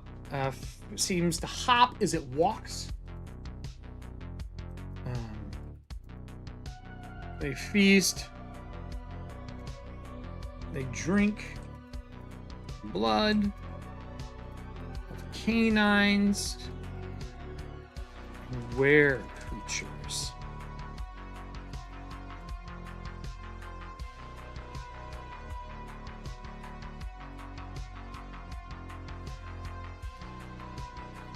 Most of all,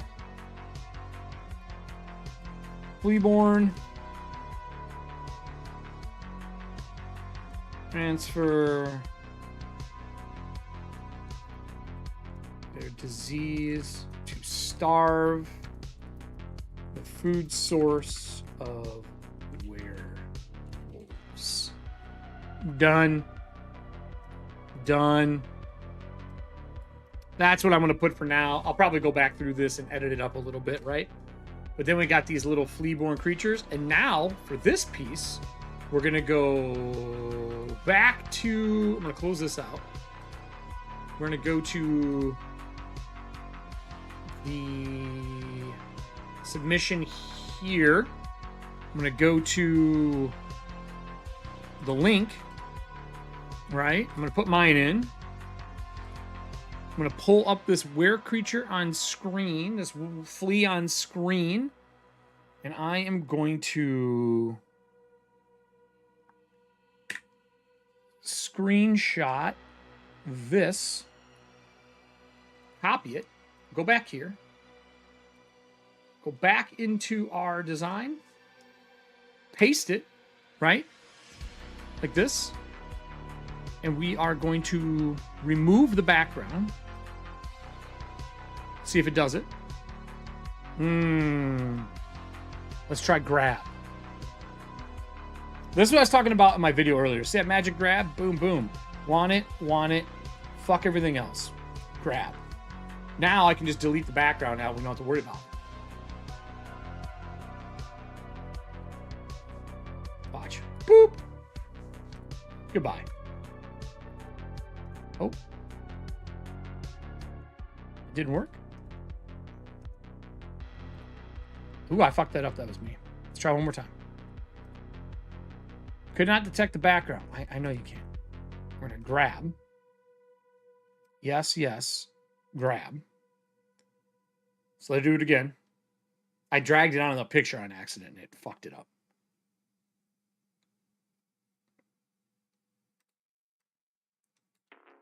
Let's delete this. Gone. And then let's put this in here. And now, if I remember correctly, you can drag it, right? And I want just the flea.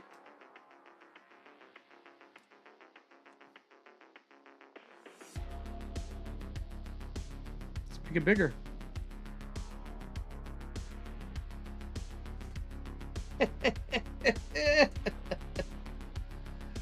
Let's reduce a touch. There we go. And now this image at least sort of matches this one, right?